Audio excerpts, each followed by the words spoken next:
Sportland, Be First podcast.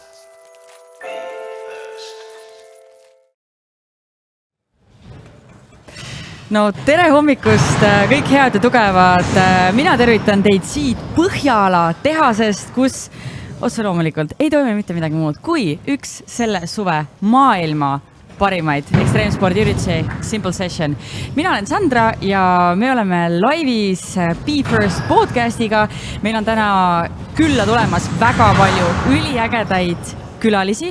Meil on sõitjaid, meil on rulatajad, meil on BMX-ereid, meil tulevad eestlased, meil tulevad välismaalased ja lõpus teeme väikse tuuriga siin selle võistlusala peal. Vaatame, mismoodi see park välja näeb, käime veits backstage'is ka, vaatame, mis seal toimub. Nii et saate koos meiega kaasa tulla, aga te saate samamoodi kaasa tulla siis vestlusega siin samas kommentaariumis, sest me anname ära 3 auhinda. Esimesena Converse'i ketsid, teisena Vansi ketsid ja kolmandale siis õnneliku inimesele anname 2 pääset, 2 passi siis Simple Sessionile, mis toimub juba homme ja ülehomme siin samas Põhjala tehases. Aga ilma pikema jututa tõesti, kui te tahate võita, siis pange siia alla kommentaaridesse kirja, kes on teie kõige kreisim, kõige ekstreemsem sõber. Nii et kui vähegi võimalik, siis tagige ta ära ka, et ta näeks seda ja võib-olla, kes teab, äkki võtate selle ekstreemse sõbra siis siia kaasa, kui te selle pileti võidate. Aga meie oleme siis kohe meie esimese külalise juurde, kelleks on lätlane. Kohe siit meie ligi lähedalt tulnud väga vinge ekstreemsportlane Niklavs Vetra. Welcome. I just wanted to say congratulations. Congratulations. Congratulations. Good morning. For being in Estonia. Congratulations on waking up this morning. It was Is it hard for you? You know, when you're at in Simple Session and definitely in the summer Simple Session now, you skate so much and like it's constantly a lot of effort. So every morning you wake up and it's only the second morning and you're already are sore and just kind of a little bit tired. But everything's fine. Yeah, everything's fine. Good morning. It's like the meme, you know, where there's like fire everywhere and there's this dog drinking coffee. Like, it's fine. Yeah. Everything's fine. It'll wake you up. Like when you come here, I mean, like, I don't want to say about the noise, but the skill of the riders, like, because right now the BMX riders are doing their warm-up or training. When is your training? I think ours is at 4:30 because we have on Wednesday there should have been an event in the Bastion DIY skate park, but it was raining on Wednesday, so it got postponed to the day. So after this, I need to relax a bit, and then we're going at 2 o'clock. There's going to be a downhill competition, longest ollie, and there's this huge rail that got fixed up during the summer. So there's going to be a session there, and then everyone comes here and to practice and to put together the final lines and try to make it to the finals tomorrow. That sounds super cool. And I mean, right now we are here in Põhjala tehas, but I want to hear a little bit about your past, because as our loyal listeners may know that we always start our shows with the game of firsts. Yeah. So I will start the sentence and you can end it as the way you want it. All right. So what was your first stunt? My first stunt? Well, it depends, because in a way when the skateboarding or BMXing, you know, every trick is a stunt. But for me, a stunt is either doing something stupid, from social media point-wise, something that goes viral, and then from skateboarding, that's something that you done out of the ordinary or somehow, like, you know, pushed yourself through some things. So I want to hear about both. One of my first stunts when I was 3 years old was that I locked out my nanny, and she had to go down to our neighbors and then climb the fire escape up because I was just like, bye. That was my first. Was it intentional? No, I don't remember it. I just know the stories, but that's how I started with my stunts. Then there was actually as well in Estonia, actually me and Rudolfs Rorbahs, who's coming on the podcast a little bit later, we were talking about it, I think 2 days ago. We went to Tartu some 7 years ago to a competition, and and everything we did, it was such a high energy, such a fun time that everyone was doing stunts, like something out of the ordinary, trying to like find the stupidest and craziest things that we did. So yeah, I did like this transfer from a spine to a flat, like with the rocket there, when you just, you fly out and you hold you're like in a small formation. With a bike? No, with a skate. Okay. So you just, you come in like, that was a stunt. And another one that comes in mind was actually in one of the times that Simple Session had a summer session in Riga, in like at the front of the Freedom Monument, and there was this big park, and the competition was mainly for BMXers, but there was like this small section that like, all right, now it's like the jam format. So, and there was this huge quarter pipe to box that it was super hard to get speed to, because you just basically manually pushed through quite a rough asphalt front ground, just straight through it. And I did a trick like no stall to 180 disaster down, and it was like to end the session and get the prize and get an invitation to a Simple Session. So that was a stunt. Wow. I would say. But I mean, let's come to nowadays. Like, how do you come up with new stunts? Or maybe you don't have to come up with new ones. How do you, like, how do you win? Yeah. Because you have to innovate. Like, the scene is growing all the time. Well, here as well, like it's skateboarding divides in two different, like, if you take Simple Session is a place that lets creativity work for itself, because always the parks are so unique and a little bit bigger, a little bit faster, a little bit weirder than like the competitions that you go like for Olympic skating, where it's concrete, perfect concrete plazas that you can find anywhere in the world, because it's the same thing and some things are a little bit different. So I would say at Simple Session is just everything you do, it's a stunt, because it is out of the ordinary in general, like while skating. But daily, it's not every day you go for stunts, but at some times or on a tour, you just have to feel it and scour the spots and so on. Like here as well, there's so many interesting obstacles that, you can... Basically, if you hit something that someone else hasn't done, it's a stunt. And that's the thing that you want to shine in the competition in general, because I don't know, skill set wise, as well as Baltic guys, we're maybe not with the level that the most of the Swedish and the Americans that are coming here.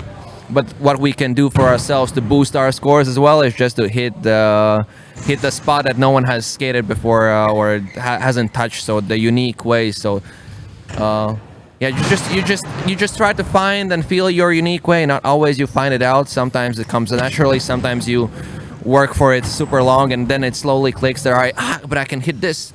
But it's a process. It's a process. It's not like written down like a formula. How do you do it?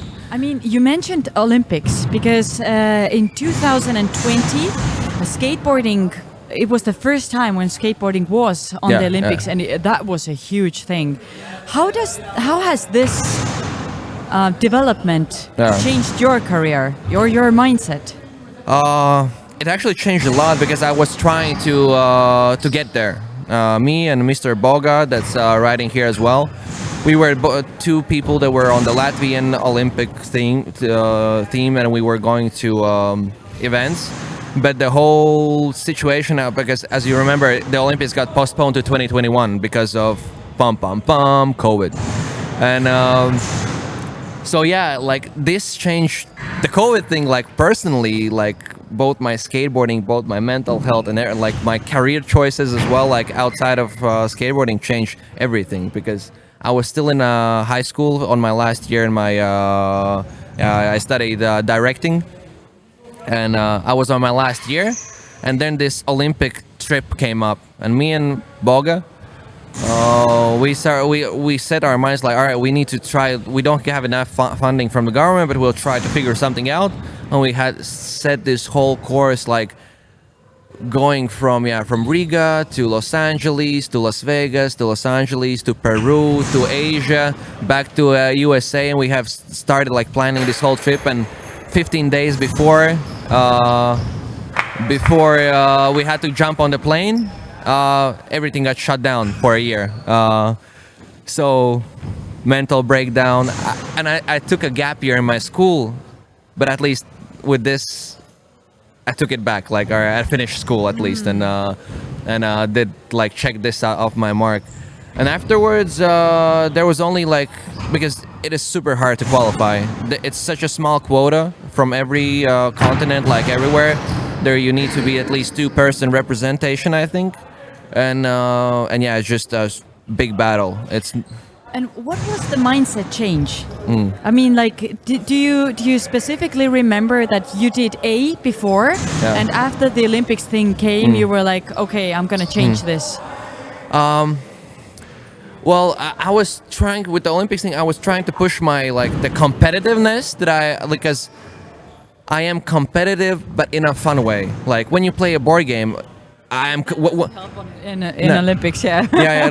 But just there are some people who are just competitive. If they're sore losers, and like if they lose a game of Monopoly, friendship ended. But for me, when I play a board game, and the same with skateboarding in a competition, I'm serious, I'm focused, and like I'm putting the maximum out of it. But when it's ended, it's like, all right, like fun. Because and for skateboarding for me as well is like when you're in the competition, you try to put things together. But with the last event that we had in Rome to just end the qualifyings for the Tokyo Olympics, after that event, I understood like I don't have that natural I need to be the best, be first. I don't have that natural be first mindset. I like the other things that come with it, and it's just like a small thing that I can turn on. All right, now I'm trying to full throttle, focus. But yeah, you need a little bit of the grit, and just a little bit. You have to narrow your field of view, and just like, all right, this is the goal, and whatever happens. But I'm more. I like the fun side of it. So after the Olympic things, then me and my friends and colleagues in Latvia, we started because I understood. Olympics, not the way, but I want to impact skateboarding in some way. So we started Latvian Skateboarders Collective, that we started organizing our own more street-focused, not park-focused events, because the Skateboarding Federation is doing the park and the Olympic things. So we wanted to just raise culture through the street events.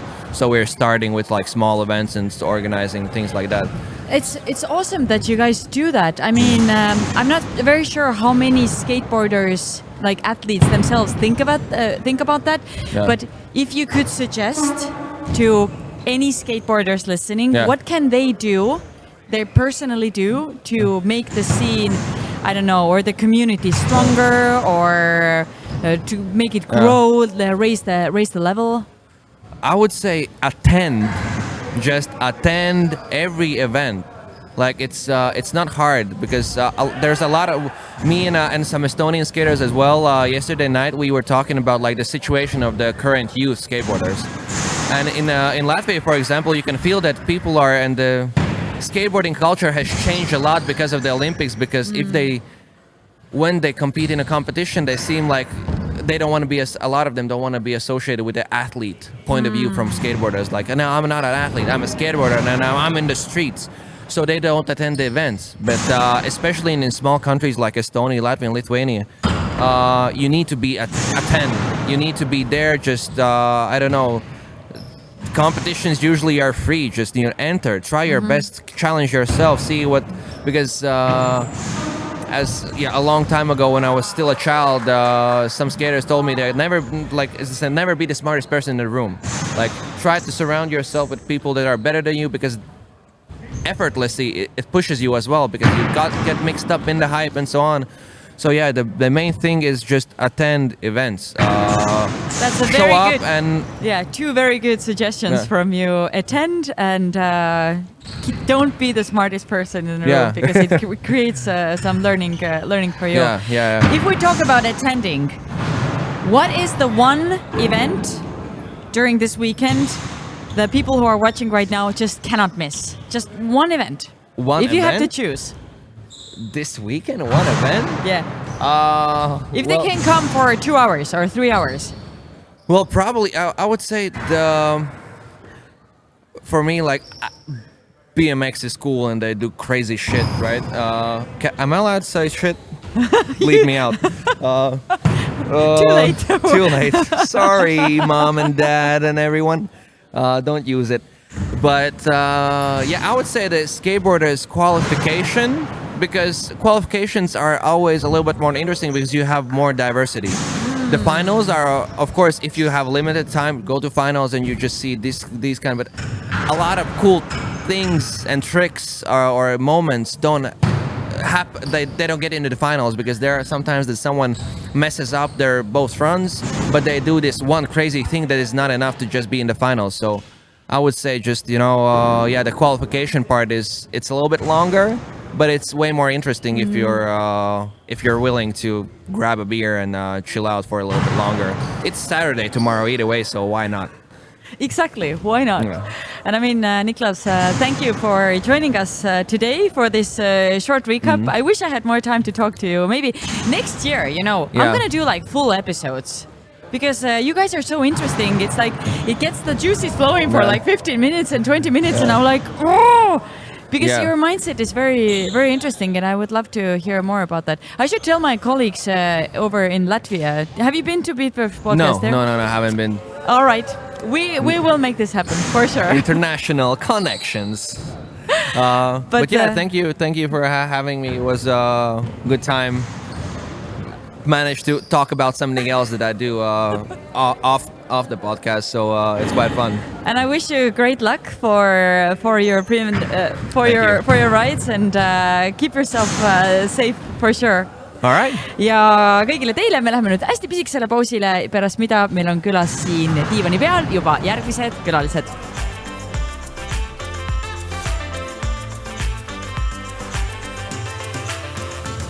No nii, lätlased on soojendanud pingi üles kahele väga vingele Eesti kutile. Tere Romario ja tere Raul. Tere tulemast. Tere. Nii, mis tunne on siin olla praegu seda kõike vaadata? No päris hea tunne selles mõttes, et aastas korra see toimub ja eks ta ikka näge. Kas on niimoodi, et kui, ma ei tea, talv on, lumi tuleb maha, talv on käes, siis vaikselt hakkavad jalad ja käed juba sügelema, et suvel on järgmine session või ei ole nii? No selles mõttes, et rohkem on talvel olnud see, et suvel on nagu pigem uus teema, et 7 aastat või nii ta järjest, kui mina olen käinud, et siis ta ikka toimus suurrallis, siis oli nagu talvel see, et jalad hakkasid sügelema, aga nüüd tuleb tõdeda jah, et suvel on. Aga nüüd on ju 3. aastat on suvine session meil, kui ma ei eksi. 3. aastat, jah. Raul, kuidas sina võrdleksid neid kahte oma vahel? Talvist ja suvist? Üks on talvel, teine on suve. Come on! Okay. No talvel kindlasti oli suurrallis, aga nüüd on nagu sõitjatele, kes välismaalt tulevad, neile meeldib, et suvel on, nad saavad linna peal ringi vaadata ja sõitmas käia. Praegu on ka nädal aega juba üks USA tiim siin ja filmivad streedis, mida talvel kindlasti teha ei saaks. Kuulge, aga meil on ikkagi live podcasti salvestus ja me alustame alati oma saadet esimeste mänguga, kus me siis räägime külaliste esimestest. Mina alustan lauset, teie lõpetate selle. Nii, olete valmis? Te teadsite, võib-olla jõudsite juba enne veits mõelda ka. Mis oli teie esimene trikk? See, kes tahab, see hakkab esimesena rääkima. Šovit oli ilmselt tavaline šovit ja mulle õpetas selle Viljandis mu vanaema naabri poeg, kes elas Soomes, Juuso, ja ta sõitis rulaga ja tema õpetas mind rulaga sõitma Viljandis. Kiitos, Juuso! Ja oli seda raske õppida? No ikka oli jah, rula on algus kui hakkab, siis on ikka väga raske, et võtab ikka aega. Ei olnud seda tunnet, et nagu savise rula, ma ei tea, ma võtan ratta, seal on nagu suuremad rattad ja kergem. No tol ajal ei olnud väga selles mõttes valikut, et mingid vastupidavaid tõukse ei olnud olemas ja ratas läks ka päris kergesti katki, nii et rula oli üsna hea asi, millega sõita. Raul, kuidas sinuga? No minu esimene trikk oli võib-olla enne, kui ma üldse rulaga sõitsin ja niimoodi pool kogemata, kui ma oma sugulasega Tartus Ingli sillalt põlvede peal alla sõitsime ja siis ma kogemata trepist alla sõitsin sellega, aga ei kukkunud. Kuule, aga ma tahaks küsida üldse trikkide kohta, sest mulle nagu mina ei ole, ma olen rulaga proovinud sõita ja see on lihtsalt... Ma proovin siiamaani rulaga sõita vahepeal. See oli lihtsalt nii hale ja see kuidagi see learning curve oli nii nagu liiga suur minu jaoks. kuidas teie kui te vaatate tagasi minevikku, et kui pikk teil see learning curve oli, et sa alustasid, sa proovisid siis ühel hetkel said aru, et nagu hell yeah, ma tean, mis ma teen? No tegelikult on niimoodi, et ega meil on üsna sama tunne nagu esimest korda rulale astuda. Meil on lihtsalt teistsugused probleemid nagu. Meil on nagu täpselt sama tunne, et ei oska ja peaks seda paremini tegema ja nagu see et väga harva on niimoodi, et mõni päev sul üli enesekindel, et tead, et kõik toimib nagu. Raulil on neid päevi rohkem olnud kindlasti. Ja viimane kord, kui oli, siis nikastasin oma põlve ära. Sest et Raul, sa oled praegu vigastatud, sa muidu oleksid sõitmas siin praegu. Jaa, aga nüüd ma saan olla teisel pool nagu korralduspoole peal, mis on ka päris lahe. Aga räägi natuke sellest korralduspoolest, et mille poolest selle aasta session üldse erinev on? Erinev? No suures pildis muidugi sellega, et on suvel ja meil on seekord sai park varem valmis, mis tähendab seda, et siin sai varem sõita juba, eestlased said veits harjutada või kes siin kohapeal olid Tallinnas. Ja said eventid muidugi jälle, Vabakal oli päris suurelt eile. Et jaa, aga learning curve'ist nii palju, et võib-olla see alguses oli nagu selline kiirem ja siis hakkas nagu juba raskelt tulema, et esimesed trikid tulid siis tuli, vaata, sest need on ikkagi lihtsamad trikid. Aga sealt edasi läheb keeruliseks. Kas, ma ei tea, I hope I'm not touching a nerve, aga kuidas sa ise praegu seda parki siin vaatad, et kas süda tilgub veits verd ka, et... Ei, väga mitte. Sest tegelikult ma ei ole viimasel ajal väga palju sõitma jõudnud ja siis ma oligi niimoodi, et huvita, kas mul on siia mõtet tulla või ei ole, et äkki ma saan viga, kui ma tulen. Aga siis ma otsustasin 6 aega tagasi ära selle enda eest. Et mis sa ikka hakkad selle sessioni nihutana, et teeme selle vea kohe ära ja siis... Juhtus nii ja, aga saab korda ja eks järgmiseks aastaks võib-olla ei jõua, aga vaatame. Saab korda kindlalt. Korda saab ja, aga aega läheb. Kuulge, muidugi, sest et olümpial on vaja ju jõuda. Meil vist puudub selline organisatsioon, millel oleks võimekus veid sinna saata. Seda esiteks ja teiseks me võime Rauliga minna nagu treeneritena kaasa, et kogemust on ja võib-olla mõni noorem. Me võime välismaalasiga treenida. Ootega rääkige natuke sellest, mis tähendab, et Eestis puudub vajalik organisatsioon ja miks seda siiamaani ei ole? No näiteks meil ei ole toimivat alaliitu, mis on nagu eeldus, et sa üldse saaksid nagu nende olümpiakvalifikatsiooni punktide peale võistelda ja meil on nagu siis juriidiliselt ainuke võimalus läbi Läti alaliidu, kes on ka olnud nõus nagu, et kui keegi tuleb, et läbi nende saab nagu võistelda Läti sportlastele. Läti rulaalaliidu jah, et meil Eestis siuke organisatsioon puudub, arvestades, et sõitjaid siin nagu ongi päris arusaamatu, et seal on ka mingid siuksed nüansid, mille pärast see on õigel ajal jäänud realiseerimata nagu ja nüüd on nagu keegi nagu, ma ei tea, kas tegeleb või ei tegele sellega, mingit infot ei ole nagu otseselt laekunud. Raul võib-olla oskab täpsustada.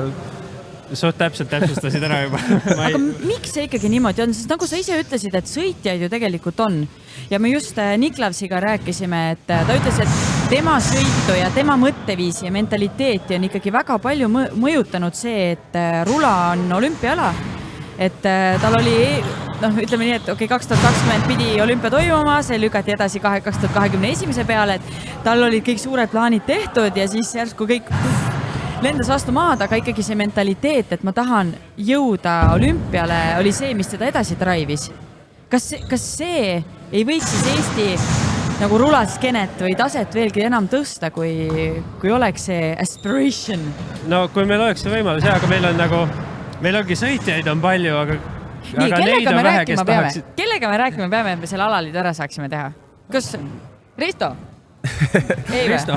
Võib olla Risto, kui tal aega on. Ma täpsustan seda veel, et Niklav, ma olen seda plaani näinud, kui nad tahtsid minna, et see oli päris hea plaan, seal oli siuke professionaalne professionaalne plaan, mis tuli Baltikumist välja, kuidas keegi võiks olümpiale jõuda, aga jah, sellele tõmbas kriipsu see viirus, mis meil oli, aga jah, Eestis käis niimoodi, et see on nagu uisualaliidu kaudu pidid nagu loodama rulaalaliit, mis oli nagu kuskilt üleval poolt tulnud korraldus nagu olümpiast rokist ja see kuidagi nagu ei sobinud ja seal mingi see, ma ei tea, umbes see finantsi jaotamine ja see kõik oli paigast ära ja sellepärast see jäigi tulemata. Lätis lihtsalt ilmselt nad olid palju rohkem tuhhi ja lihtsalt tegid selle ära alguses läbi selle uisuliidu ja siis ütlesid, et seda uisuliitu ei ole sinna vahele vaja äkki.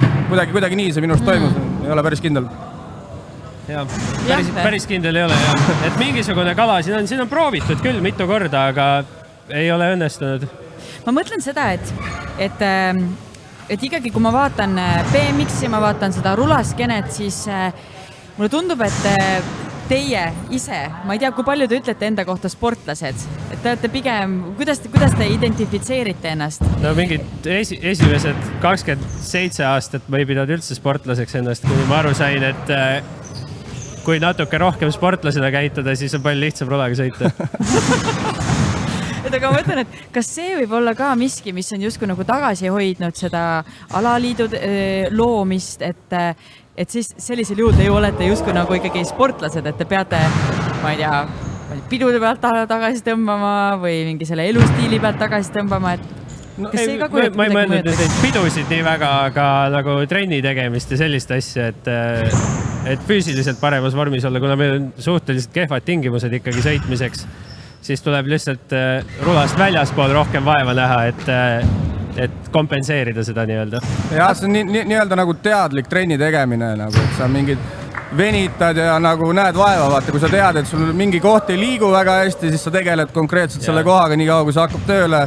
Et kõik selline nagu know-how, kui me olime nagu nooremad, siis see täielikult puudus, sest me olime nagu üks esimesi generatsiooni rulatajaid, et siis see oli nagu hoopis siuke nagu punk, vaata, et see oli hoopis teise nagu tähendusega, et see spordi aspekt tuli nagu ajaga juurde ja eks me moodsad mehed käime ikka ajaga kaasas ka. Nagu me oleme, ju.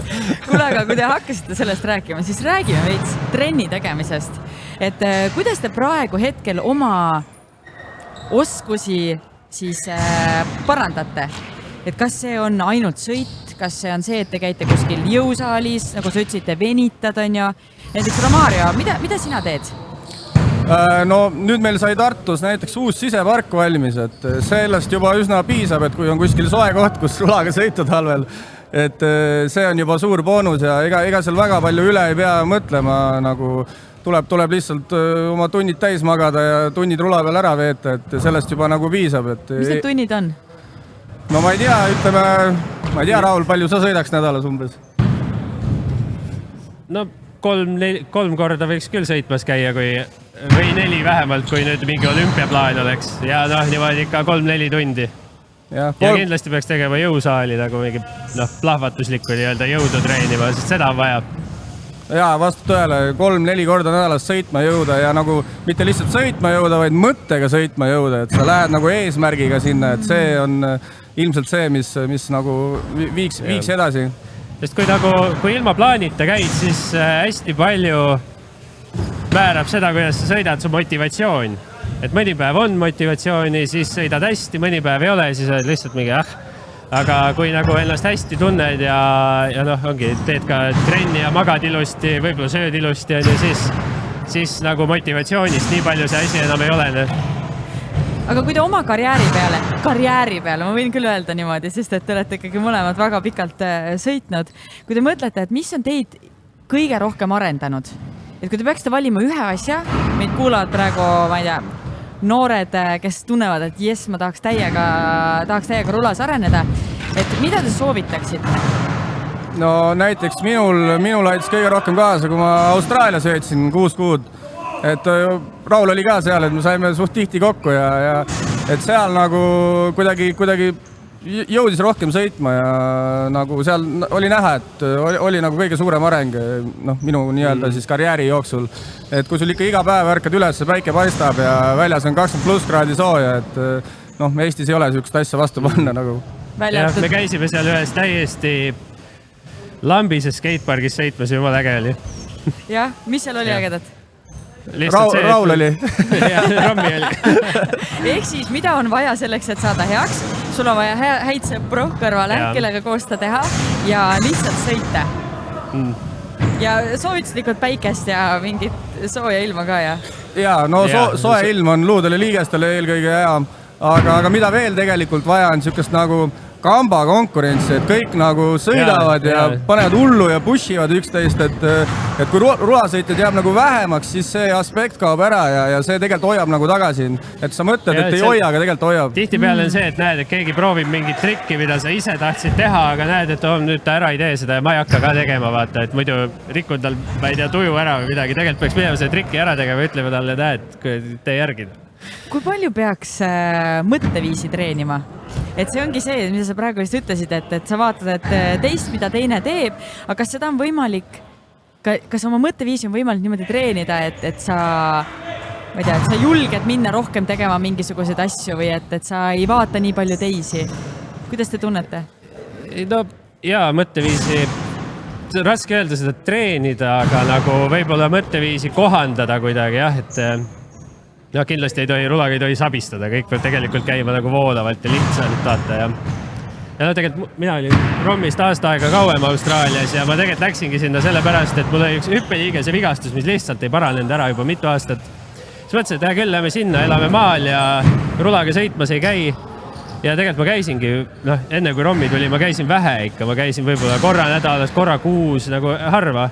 Ja tulin Eestisse tagasi, seal ma avastasin ka selle jõusaalis käimise, sest mul ei olnud midagi muud teha lihtsalt vaba ajaga ühes maalinnas.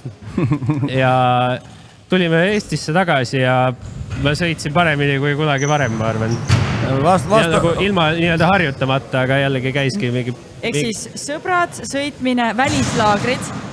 Ma saan aru, välislaagrid ja see kindlasti läheb, tuleb kasuks, on ju? Võib-olla me saame siit juba kokku noortele mingi kava, et mida jälgima hakata. Ja üks asi veel noortele kindlasti, et mina esimesed, ma ei tea, 10 aastat kindlasti üritasin õppida ära kõiki trikke. Ja siis mingi hetk sain aru, et miks ma lihtsalt ei tee neid trikke, mis mul hästi välja tulevad. Ja nagu nendest uusi kombinatsioone luua ja niimoodi. Ja siis muutus rulatamine palju lahedamaks jälle. Väga hea nippe. Mängiga oma tugevustele. Keep it narrow and deep, on ju. Mitte, et ära lükka oma skilli nagu hästi laiali, vaid et kitsalt ja väga hästi tegema. Jah, tegelikult on veel see ka, et ei ole väga palju sõitjad maailmas, kes nagu kõiki trikke oskaks, et väga vähesed on. Üldjuhul ongi maailma parimad sõitjad. Et enamus ikka rõhuvad enda tugevustele ja on mingi kindlad trikid, mida tehakse. Ja, et see ja väga mitmekesiselt ka veel nagu. Ja on olemas elukutselisi rulasõitjad, kes ei oska kickflippigi. Lihtsalt ei oskagi. Ei, tegelikult kõik oskavad kickflippi, kes nagu rulaga sõidavad natukenegi tõsiselt. Kuulge, aga siin ikkagi sel nädalavahetusel on kohal maailma tipud, võib niimoodi öelda. Mis on, ütleme, et kui meid kuulavad praegu inimesed, kellel on nädalavahetuse jooksul 3-4 tundi vaba aega, et tulla siia, siis mis hetkel peaks tulema? Mis on need sõidud, mida kindlalt peaks nägema? Kindlasti tasub terveks ajaks tulla, kui juba tulla. Ei no, kui sa pead valima, mingi 3 tundi näiteks, mida võiks vaatama tulla? 3 tundi? Jah. Kui sul on 3 tundi aega nädalavahetusel, mida siia vaatama tulla? Ma eeldan, et rulaga midagi seotud. No kui saab ainult 3 tundi valida, siis peab nagu lähtuma sellest bang for buck ideest, et ikka tuled finaale vaatama, nii rulafinaalid kui ka BMX-i finaalid, et see on nagu tippude tipsin, et selles mõttes, aga ka kõik on äge, selles mõttes, et kindlasti tulge ka kvalifikatsioone vaatama, et seal te näete nagu väga erinevaid sõitjaid ja väga erinevate stiilidega, et tihti peale kõik ei jõua finaali sealt, et tasub ikka tulla vaatama. Väga lahe. Aitäh teile, et te täna tulite, oma mõtteid jagasite, siin me oleks võinud kindlasti väga palju pikemalt rääkida, aga no Raul, sina vist sõitma ei lähe, aga Romario, sa lähed varsti sooja tegema? Jah, 4:30 aega umbes saab peale minna juba, jah. Väga lahe. Ja mina vaatan kõrvalt. Sa oled fänn? Neid on ka vaja ju? Ma olen treener. Segane treener. Et kui midagi mulle ei meeldi, siis ma karjun talle. Tulge vaadake seda. Seda peate nägema. Siin ei ole küsimustki. Aitäh teile ja kohe järgmisena on meil saates siin diivani peal Ailar Väärtmaa.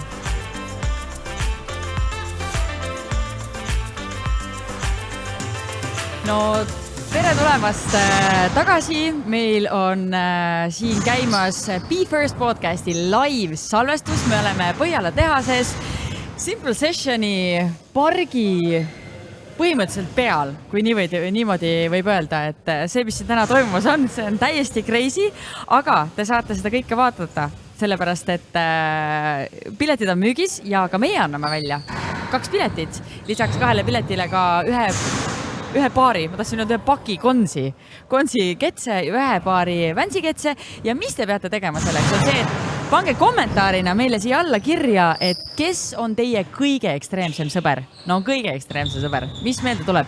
Ja kui tahate, siis võite selgitada ka juurde, et miks ta teie kõige ekstreemsem sõber on. Nii et päeva lõpus anname 3 õnnelikule siis väga lahedad auhinnad välja. Aga meie läheme podcastiga edasi. Tere tulemast, Ailar! Tere, Sandra! Kuidas? Mis tunne sul on, kui sa praegu seda siin taga vaatad, mis siin toimumas on? See suur töö on läinud siia sisse.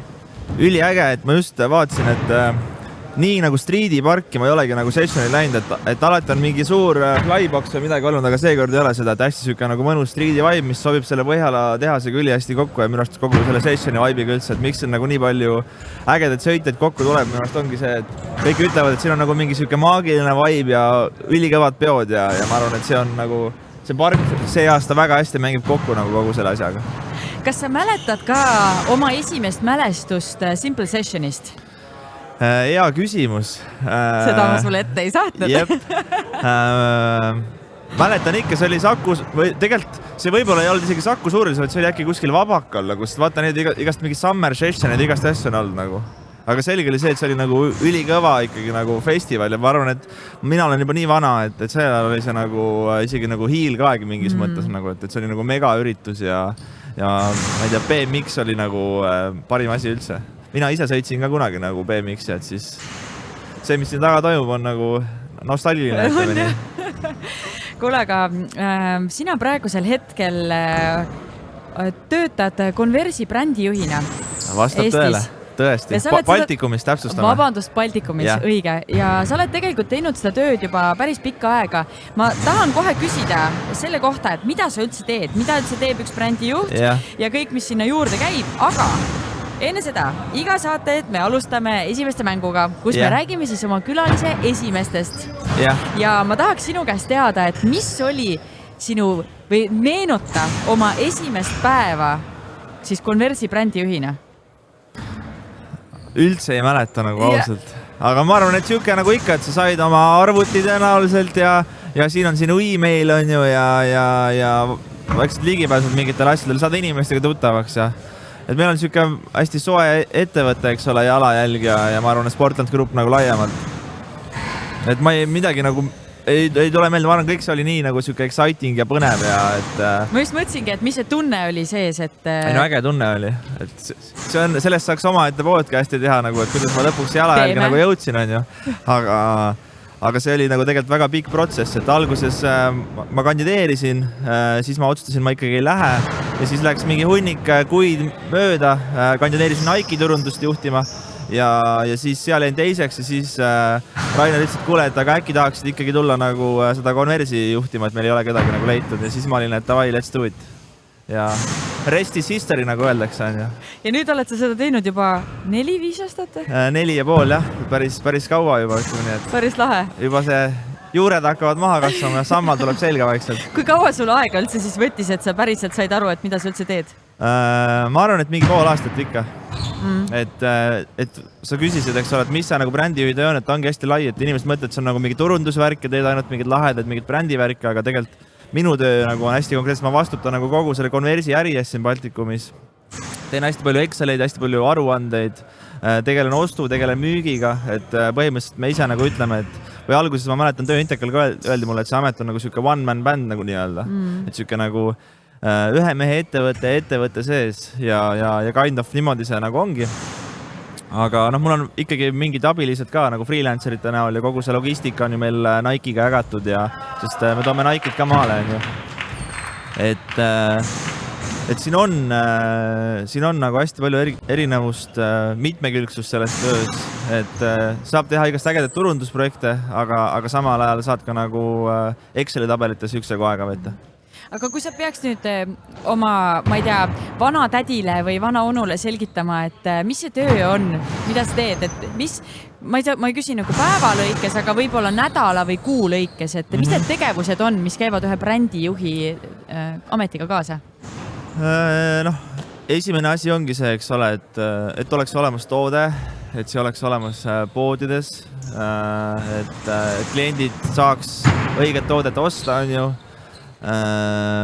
Siis teine pool ongi kogu see turunduse tegemine, on ju, et Samil tuli näiteks hiljuti uus lugu välja, kes on ka teil saates käinud ja panime selle õla alla kogu nagu loo produktsioonile nii-öelda ja tegime seal niisugust nagu behind the scenes sisu nagu enda kanalitesse, et mis on nagu ühe nagu muusikapala sündimise taga, on ju, et mis on seal niisugused taustatööd ja asjad, et on nagu see turunduspool, on ju, ja siis on nagu see Exceli aruandluse pool, on ju, et numbrid peavad kokku mängima hästi palju, et kui sa töötad sellise suure korporatsiooni jaoks, siis sa teed ülipalju igast aruandeid, et vaat pole, kas on nagu turundus, kas on lihtsalt mingid ostud, müügid, käibed, no kõik asjad. Ja lihtsalt kuulajatele, vaatajatele infoks, et miks sa mainid nii palju Nike'it, siis tegelikult Nike ja Converse on põhimõtteliselt üks ettevõte, et nad käivad... Ongi üks ettevõte, et siis aastal kui ma võib-olla valetan, aga ütleme 2003 aastal Nike ostis Converse'i ära ja Converse kuulub täna tegelikult Nike alla. Ma just eile käisin Ülemistel vaatamas ja siis vaatasin, et ühed sinised konsid olid, mis olid nagu nii kerged. Ja siis ma andsin oma elukaaslasele ka, ütlesin, voota, katsu, et ütles, et siin on nagu mingisugune nagu teistsugune tald on all, et ma mäletan, kui need hakkasid tulema, et nad kasutasid ka seda Nike mingi, issand, ütlen nüüd see mingi... Lunarit kasutasid. Jaa, lunarit, jaa, täpselt. Et nagu selline nagu põnev sümbioos tekkis. Kas sina brändijuhina näed selles pigem plussi, et justkui selline legendaarne siuke nagu natuke selline nagu räpane selline nagu underground bänd nagu Converse võtab siis sellist nagu uudset ja innovatiivset osa endale külge, et kuidas suhtud mina arvan, et see on nagu pigem hea, sellepärast, et tegelikult oligi, et Converse oli põhimõtteliselt nagu pankrotis, kui ta ära osteti, järelikult mingeid asju tehti valesti, on ju. Täna mulle tundub, et mis on hästi äge, et Converse on tagasi korvpallis mingi 4 aastat umbes. Need on mingi 10 aasta vahepeal ühtegi kossuketsi, kuigi meil on nagu ülikõva korvpalli heritage, on ju. Ja seal kossus tagasi olla koos Nike tehnoloogiaga on nagu hästi kihvt, et sul ongi nagu Nike Zoom, Nike React on ju siuksed suurepärased tehnoloogiad ja sul on see Converse'i siukest sama see mässumeelsus ja siuke nagu veits teistsugune disain ja paned need kaks asjad kokku ja minu arust on siuke best of both worlds on ju. Oled sa kuulnud mingit backlashi ka, ma ei tea, vanade konsi mingi fännide puhul, et nagu ikka räägitakse, et see pole enam see, ja kõik on muutumas. Ikka, aga no õnneks, vaata tegelikult oligi niimoodi, et mingid aastad tagasi enne seda, kui ma seda ametisse tulin, vist 2018 tuli välja nagu Chuck Taylor 2, mis mõeldi, et see võtab nüüd nagu selle klassikalise Chuck Taylori rolli nagu üle ja hullult palju pandi sinna nagu globaalselt nagu ressurssi taha ja siis samamoodi siin Baltikumis ka. Ja see oli täielik läbikukkumine nagu. Keegi ei tahtnud osta neid Chuck Taylor 2, siis see oligi see, et see nagu, nad üritasid nagu võtta selle vana asja ja teha ta nagu uueks, aga inimestele see ei meeldinud. Et inimesed tahtsid ikkagi, et ma tahaks ikka seda klassikalist Chuck Taylorit nagu osta. Ja siis läks mõni aasta mööda ja siis Chuck Taylor 2 kadus täiesti ära. Ja nüüd on nagu ikkagi klassika on nagu klassika ja selle juures on veel igasugused ägedad mudelid, nagu sul näiteks jalas on või nagu mul näiteks jalas on. Et teevad ja katsetavad. Soovitan. On tõesti. Kuule, aga ma tahaks natuke rääkida, sa enne mainisid ka sisuloomet on ju ja sisuloojaid ja Sammi. Et tegelikult selliseid koostöid tehakse päris palju ja ma olen täheldanud, et kas siis nagu sinu tulekuga või üleüldse, et Cons on ka rohkem kuidagi nagu pead tõstnud Eestis, et tehakse rohkem koostööd mõjuisikutega ja artistidega, et kui näiteks on mõni artist või mõjuisik, kes mõtleb, et hullult tahaks Consiga teha koostööd, siis kuidas see protsess käib? Mis ta tegema peaks? No, seal on nagu 2 varianti, et mõnedele me oleme ise kirjutanud, et kes me tunneme, et kes tõesti nagu sobiksid meie brändi esindama. Mis seal on? Miks need sobivad?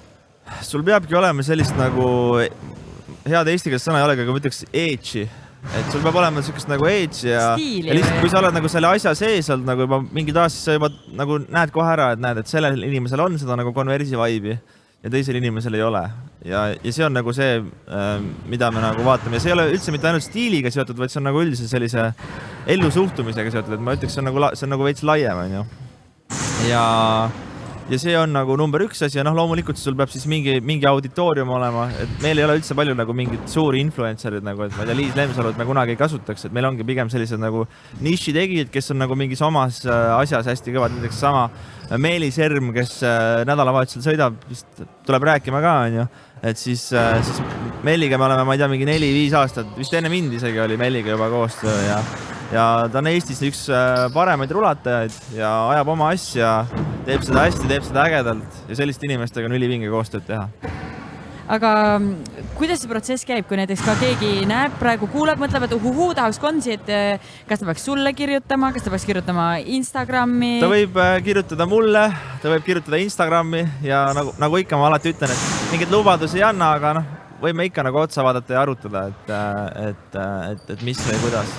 Sest et meil on päris palju ja meil on tegelikult veel hästi äge programm on Converse'i All-Staride programm, kus ongi sellised nagu up and coming mikroinfluencerid ja see programm natuke muutub, et kui ennem oli see meil tähtajatu, siis nüüd järgmisest aastast või tegelikult juba sellest aastast see hakkab olema selline aastane programm nagu nii-öelda, et iga aasta tuleb batch uusi noori tuleb kokku, aasta aja jooksul me pakume neile mingeid võimalusi, näiteks Sam on samamoodi läbi All-Staride tulnud nagu meieni mõned aastad tagasi ja see muusika asi ka, et tõenäoliselt kui seda All-Staride programmi ei oleks, siis ei oleks seda asja nagu juhtunud niimoodi. Aga rulatajatega? Rulatajatega või BMX samamoodi ju? Tegelikult Melil on selline kuri planet, ta tahab hakata vist väikest Converse'i Eesti tiimi kokku panema. Nii et võib-olla peaks hoopis Melile kirjutama, kui tahaks nagu läbi rula. Sest et me just rääkisime enne Rauli ja Romarioga, et Eestis, me just rääkisime olümpiast, eks ole, et rula on ju olümpiaala, et Eestis ei ole alaliitu. Et siis ma lõingi umbes nii, et aga kus me selle alaliidu saame? See peavad ise tegema, aga vaata, minu arust rulaga ongi nagu see, et see on nagu hästi, et ühelt poolt ongi nagu see spordi pool täna nagu olümpia ja kõik see, siis on nagu kogu see striidikultuur ja Converse pigem on selle striidi poole nagu esindajad, et meid nagu see olümpia nii palju huvitab, meid huvitabki see, et mida tänaval nagu loovalt tehakse, kuidas loovalt sõidetakse ja mis on need inimesed ja mis on nende lood, et pigem aga nagu... siiski, kui on nagu noor, young aspiring rulataja, tahaks väga saada konsi justkui nagu tiimi, siis ongi Meelise juurde. Jah, minge Meelise juurde praegu ütleks küll niimoodi, sest et mulle meeldib, kui inimesed ise nagu võtavad initsiatiivi, Meelil oli see mõte, idee ja nüüd peale seda sessionit me ilmselt hakkamegi seda rohkem nagu veeretama, et kuidas seda siis ellu nagu reaalselt kutsuda. Kui sa mõtled üldse sessioni peale, siis miks see Eesti jaoks oluline on? Ma arvan, et see aitab Eestit väga palju nagu kaardile panna, just võib-olla nagu noorte inimeste silmis. Ja eks seda ilmselt näitab ka see, kui palju nagu Visit Estonia ja sellised erinevad riiklikud organisatsioonid selle asjaga koostööd teevad ja sest Eestis on väga palju nagu mitmekülgsust, et meil ongi nagu need mingid ägedad rajoonid nagu see sama Põhjala tehas, eks ole, ja samal ajal on ka meil ülikreisit loodust nagu ja kõike seda, et ma usun, et see on nagu tore, et see viib Eestit natuke maailmakaardile rohkem ja vennad Kalmred on nagu mega tublid, et nad juba 23 aastat seda asja on siin teinud ja ajanud ja näib, et jääks ei ole veel lõppemas, et iga aasta ikkagi tulevad millegi uue ja ägedaga välja. Ja ütleme, et kui me räägime nagu Eesti aastaaegades, siis talvel tehti 20 aastat seda võistlust. Nüüd suvel võib teha ju, suviti võib teha järgmised 20 aastat, siis võetakse näiteks kevad ette, siis võetakse sügis ette ja kogu aeg on põnev. Täpselt, eks ole. Variante on. Nii et Risto peab hakkama, Risto tegeleb väga aktiivselt sellega, et hästi pikalt elada. Mulle tundub ta väga tervislik ja tegeleb selle teemaga, nii et Risto, sa pead väga-väga pikalt elama, sest et meil on vaja veel 100 aastat siin seda võistlust teha. Aga Ailar, aitäh sulle, et sa täna tulid. Nagu sa enne ütlesid, siis tegelikult võiks mingitest asjast pikemalt rääkida. Ma võtan sul nööbist, võtan kinni, sellest sõnasabast kinni. Ma arvan, et me teeme selle mingil hetkel ära, et väga lahe. Aitäh, et sa teed seda, mis sa teed. Aitäh, et kutsusid. Rõõm. Ja kohe nüüd, kui Ailar siit lahkub, siis ta vabastab selle sooja koha meie järgmisele külalisele, kes tuleb meie juurde Lätist.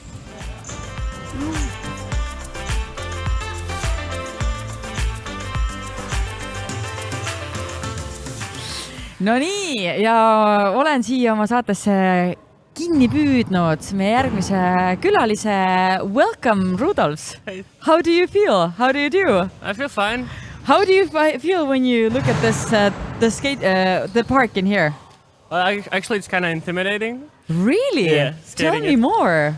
Because like I've been skating a lot of street back home, so coming to a park like this, where the construction are so big and the ramps are kind of steep and stuff, it's hard to get used to it in the first like couple of minutes. How many parks do you have in Latvia? Like I don't know in Latvia, but in Riga we have 3 or 4 outdoor ones and then 2 indoor ones. So it's possible to ride basically all year long. Yeah. And we're lucky that we have 2 indoor parks, and they're different, so they're different stuff to skate. So it's a good training facility, I would say. Of course, and we're gonna talk about training as well. But we always start our show with the game of firsts. Okay. I will start the question, and you can answer however you want. I'm not gonna fact check. Okay. Not gonna fact check, but just try to remember. So, what was your first skateboard? Actually, my first one was from just a random sports store. I just got some money from working side jobs as a kid, so I just wanted to buy myself a board, and it was like $20, I think. But why did you buy it? Because I had my older brother. He didn't skate, but I used to hang out with his like friends, which is older, and one of them skated it, and I was like, oh, that looks really sick, and I want to try that. And then I just like got some money and went to buy my board, and yeah. Was it instantly the feeling that, wow, this is my thing? Yeah, actually, Really? yeah. And I think like there was an MTV show called Life of Ryan, and it was just like a Ryan Sheckler show, and I was a kid. I was like, oh, that's so cool. Now I'm thinking about like that's kind of lame, but that was something that's like, oh yeah, that draws me to it. And yeah, probably like the first few weeks, and I was like, oh yeah, that's it. I really enjoy this. But when did you start feeling that, wow, I'm very good at this, I could be a pro? Never. You don't feel it right now? No. Really? It's just like the only passion that I know that it evolved in like, I've been skating for I think 16 years now, and it's just, I know that this is what I love because I've been doing that long. It doesn't like, the feeling hasn't changed, and I'm not actually thinking about like contests or like career stuff. It's just like, yeah, that's my true passion. But this is a very big competition here. I know. You do know that, But right? it's for me, it's fun just to be here, and it's like, yeah, the homie vibes are always just the best. It could be like a saving spot because, like, for example, for me, I'm very, let's put it this way, bad at competing because I always try to go into a competition thinking that, oh, this is gonna be fun, I'm just gonna participate, and when the whistle gets blown, I'm like, yes, all in. Of course, there's some stress too, but like, I don't have any expectations in that sense. It's like, oh yeah, I need to make the finals or anything like that. It's just kind of try to see the park in some way that I like to skate it, or just to, yeah, so I would be like hyped how I did. Like, What is the stress here that you mentioned? Where does the stress come from? just people watching. 'Cause, yeah, just like a big crowd that's not so comfy because like also like street skating, you're just with the homie, with the filmer, or with some friends, and that's it. There's no like people watching you, and that's why I actually don't go that much to the parks, because it's just people around. And But when you film, yeah, this might get viral as well. So potentially there could be even more people watching than here. Yeah, of course, but then I don't know. I don't see them at that point. All right. Is this kind of mindset that you've had since forever? Or where does it come When from? I was like younger, like 17, 18, of course, when you're a kid, like you see pro skaters and oh yeah, I want to do that. But then when I get older, I get into a bit more different things like real life, and get different passions too. And like, I wouldn't say I put it on the back leg or anything, just like I got a like a broader view about skating and what I want to do with it. I'm not like I'm filming now, and I bought a camera and we're like doing project with friends and kind of trying to evolve myself more into just the skate industry, not necessarily myself just skating wise, but just like what can I do besides just skating and how I can improve. Do you wanna tell me more about what are the plans? What do you wanna do next to skating? Well, we're filming a video with the homies, and that's something I'm like kind of been drawn to a lot lately, just to understand videography, editing, trying to do some artistic things like in a way how I can make a project where I can do all of my interests, like because I do drawing a little bit. I work now in a printing company and we can make shirts, we make designs, and I want to do something that involves everything, and yeah, something like that. Then help out with projects in Riga to make some events, and just how can I also just saying more yes to opportunities and stuff like this. I would never say it, but yeah, now Really? I'm here. Why not? I'm shy, and that's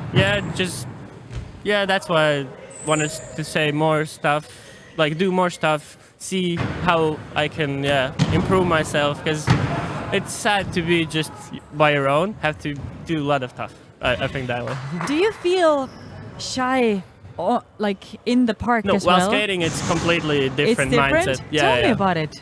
Well, since it's so familiar for me skating, so you kind of go into this tunnel vision thing that you don't necessarily like see everything around you, and you can just kind of focus on skating, and then like, oh yeah, I've been doing this for so long, I know perfectly what my feet gonna do, how I'm gonna feel. And also it's kind of just freeing yourself, because I can be stressed at home and or at work, and I am like a bit pissed off or something, then I can just go not even like properly skating, just cruising around in the streets. It's just like a meditation almost. That sounds very liberating. Yeah. It's when people talk about hobbies, that's kind of like hobbies work, when you take yourself out of the situation where you are right now and do something else. Do you consider skateboarding as your hobby, or is it something else? It's a lifestyle. It's like I would say so, yeah. Because hobby is like, it's a little bit less, I think. Since skating is almost all of my life, that's what I do, and like that's what my friends do, and that's what we all do together. So it's not a hobby. It's like, I think it's a bad word to say about skating. So it's lifestyle. Do you have hobbies? Yeah, Tell me more. painting, making kind of I guess artsy projects. Not necessarily only painting, but just making something out of what I can figure out at that point. And now, at the moment, also filming, editing, and that side of it. But it involves skating, so it's not necessarily a different hobby. It's just like something on the side that can slowly breed into skating, I guess. We spoke to Niklavs before, and we talked about Olympics, because, and I also spoke to Ailar and the others about the differences in Estonian skateboarding scene and in Latvian skateboarding scene. You guys have what's it called in English? Like a body that organizes for you to be a organization, like the skateboarding organization, right? Wow, yeah. This was very hard to get out of me right now. How do you feel about Olympics? Do you want to go there? Or me necessarily no, but it's definitely a cool thing that's happening, because it's gonna bring skating to a bigger audience, kind of make it mainstream. Of course, the core skaters, as myself, would be like, it's kind of lame, because it's like they're bring it to much bigger audience, and then it's gonna lose the spark or something. But it's just like how you view it. For me, I think it's not bad, because if you're a core skater, you're still gonna love the same thing, and then the Olympics won't change that. But it's cool for me. I would say it's cool because it's just out of that there's gonna be a lot of new opportunities, because skating is gonna be more mainstream. So everybody's gonna be like, bigger companies, bigger money can be involved in this as well. So I think it's just a good thing that it's happening. So you don't see that as a problem, that skating is becoming more mainstream? Like if you view it in just one direction, then yes, it's maybe a problem. But looking at it from a bigger perspective, I would say it's good. Because out of that because there's more skaters. Out of that, there's gonna come more skaters, more styles, more a lot more different ways to skate. Like there's competition skating, street skating, then word skating, then bowl skating. And like a couple of years ago, there was like kind of core street skating, and the contest was kind of left on the side. But now there's like completely different breed of skaters. It's just contest skaters. They don't go into the streets, and that's kind of I wouldn't do it, but it's cool to see because like a guy from Brazil who wouldn't be able to go to the States and skate the streets and try to make a career, he just practices, goes to the contest, and he makes a living out of skating that way. And that's something completely new. Because like a couple of years ago, contest, as I said, it was like one big contest, SLS, and that was the thing that doing. But now there's like so many different contests with the World Skateboarding Cup and some other things that like people, who just skate contests, they go there, that's their like money that they live off. And that's really cool aspect, I think, as well. So you don't care much about Olympics, but what about X Games? Would you like to go there? Actually, the last one, I think it happened somewhere in LA. It looked actually really fun because the course was designed in a really specific way to look like a schoolyard. And that was like, whoa.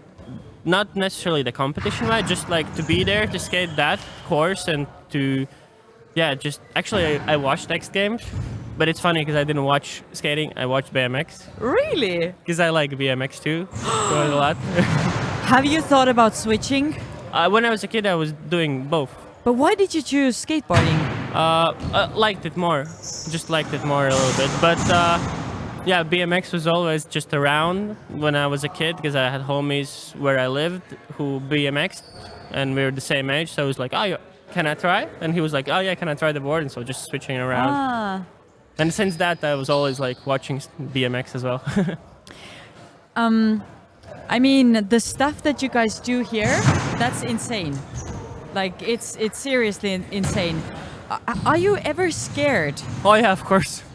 You are? Yeah, are you always scared? No, not always, but like, it's just also a way to kind of see your limits and stuff, what you can do. And when you get scared, it's like added adrenaline and stuff, and it's cool to overcome these situations because also you can explore more your personality and how you think. And because like sometimes if I'm super like scared or like it's a gnarly spot or something, I would be like super stressed and stuff, and I wouldn't know myself watching as a different person because like I'm in a completely different mindset. I can be like swearing a lot, being crazy, and I would say I'm kind of mellow person in like a day-to-day life, but then I'm like in a different mentality or personality. I don't know. So when you look at this park in here, what's the scariest part? I guess the scariest one would be the king crawl. The what? The king crawl. Ah, okay. So, why? Like watching stuff I would skate. I wouldn't touch the big walls because they're pretty much not in my like area. I don't know how to say it. But like the king crawl, because that's something I would love to try to skate, but still haven't gotten myself to jump on it. So what is your bread and butter in here? Actually, I like the spine. Yeah? The little spine with the wooden thing on top of it, going over it, was really fun to do that. And also I just looking for places to do like small wall rides with this ballsy box and just on the side do a little wall ride. Okay. But does it happen as well that you come here and you kind of know what the tricks are that you're going to be doing, but you come here and you're like, ooh. Oh yeah, definitely. Is it like this? Yeah, because you can see the course and then like before they like sent out the course and you can watch and say, oh yeah, I could do that, and then you come here like, nope. But yeah, it's fun to just, for me this year I just wanted to skate it a little bit different than before, because last year I was like, oh yeah, I have to do the rails, I have to do everything. Now I'm just gonna, what's gonna be appealing to me, I'm gonna stick to that. Okay, so when you try a new trick, how much do you have to try it, or how much have to you practice it before you take it to a competition? It's funny because like as I skate, I can do a trick once and I will never do it again. And there's a bunch of stuff like that. But to have a trick that I'm gonna do in a contest, probably like years to feel like years. Wow. Because like to feel so comfortable that you can do it like on different obstacles almost every try, you have to like really do it a lot of times in a row, just like kind of practice. But also like the tricks I'm kind of doing in the contest, I've been doing them for like 5, 7, 8 years now, so it's just something I know how to do, and it's hard to step out of your comfort zone in a contest because it's gonna be it's a stressful situation as it is, and to be like more stressed about a trick, I don't think that's the best idea, at least for me. So when you think about the weekend, if there are people watching right now who are thinking, "Ooh, I don't have the whole weekend, but I have like 3 to 4 hours that I can come here, either on Saturday or Sunday." What is this like the hot spot that you would suggest them to come? During this weekend. I would say the skating. Wow, that's a shocker. I can't say BMX, but I would say the mini ramp jam is gonna be fun because the mini ramp is not a mini ramp; it's a big ramp, and it's gonna. It is. I checked it out before, and Lisa told me, we have a mini ramp here. I'm like, this is not mini. Yeah. This is and there's huge. some guys from the States that are Blood Wizard team, and they're all like kind of ball riders, and I think that's gonna be a really fun thing to see, because they can properly skate it and do some nice tricks, and it's gonna be a good, fun show. I guess. Very cool. I mean, Rudolfs, thank you so much for coming, and I wish you great luck. And what do you actually say? Like in Estonia, you say break a leg when you you go and do this. What should I wish for you? All the best. I don't know. All the best. Break a leg and enjoy yourself. I think that's one of the most important things. Thank you. Thanks. Ja järgmisena on meile siia diivani peale oodata. Me vahetame 4-rattalised sõiduriistad 2-rattaliste vastu. Oleme kohe tagasi.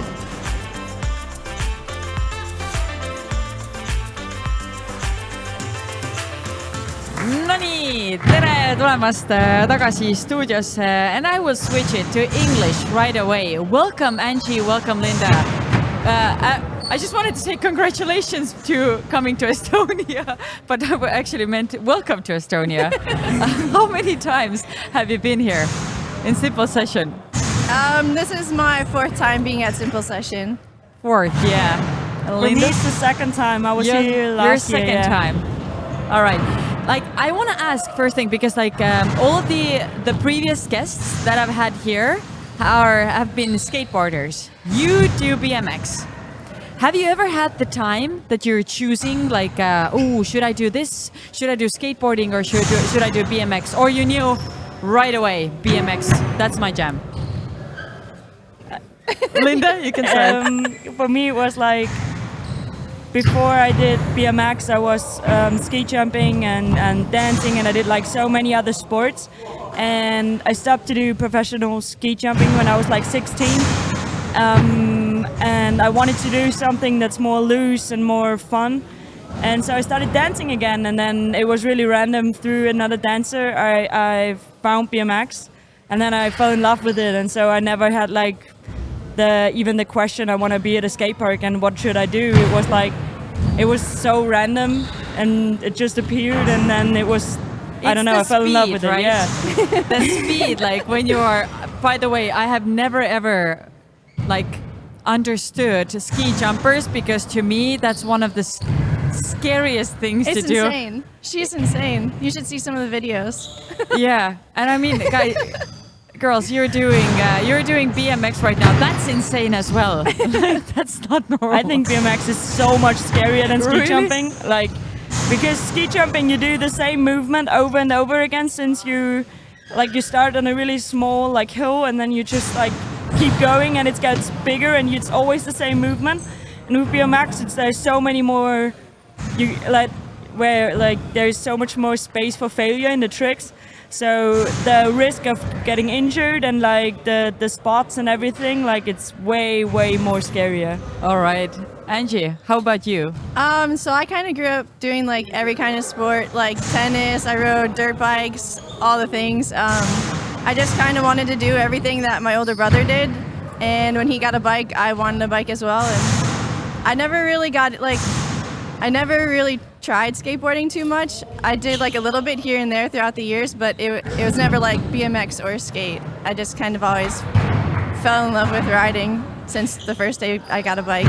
That's actually pretty good because we kind of eased ourselves into the game of firsts that we usually have in the podcast. What was your first BMX bike? Well, when I grew up racing, my first BMX bike was Powerlight. But then when I got into freestyle, my brother actually like found a GT Mach 1 in a pond like behind a grocery store. Very convenient. Yeah. And he like cleaned it up for me, and that was my first like freestyle bike. Wow. Yeah. Do you still have it? No, I wish I did. It was all chrome. It was so cool. Wow. Then that's actually like a very good thing to remember. If anyone has their first BMX or first skateboard, don't give it away. Don't throw it away. Just keep it. Yeah. In 20 years, you'll be very, very happy that you did. But what about you, Linda? I like the guy who introduced me to BMX, like the random guy. Like he sent me a link and was like, yeah, buy this complete bike. It's like cheaper and it's good to start.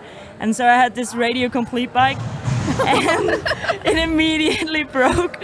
And then I wanted to get like more into street, and I was in Zurich at the time, and the riders there were so nice, and they all just like put their old parts together, and I got like this way too big. It was like, I don't know, it was like a 21 frame, so like way too big for me. It was like this huge bike, and it just consisted like everything was just like old parts from my friends. And then when I got like more into it, I started to buy my own parts, and then it grew on me. Yeah. If you're a rider, do you have to know how to fix your own bike? Yes. Do you have to know? And just like that. I don't care. I just ride. Yeah. Maka puts my bikes together, so I'm like, can you put my cranks on for me? But it's very convenient. Like when you travel around, like you have to have a really huge budget. I mean, like, do you have like a mechanic with you to travel everywhere you go? No, I just asked friends. Somebody is bound to do it. Somebody's like, okay, fine, it's Angie, whatever. She's like, no. It's the difference between Europeans and Americans. Like, no. I mean, like, you always find a way, like, to ask for help and to outsource.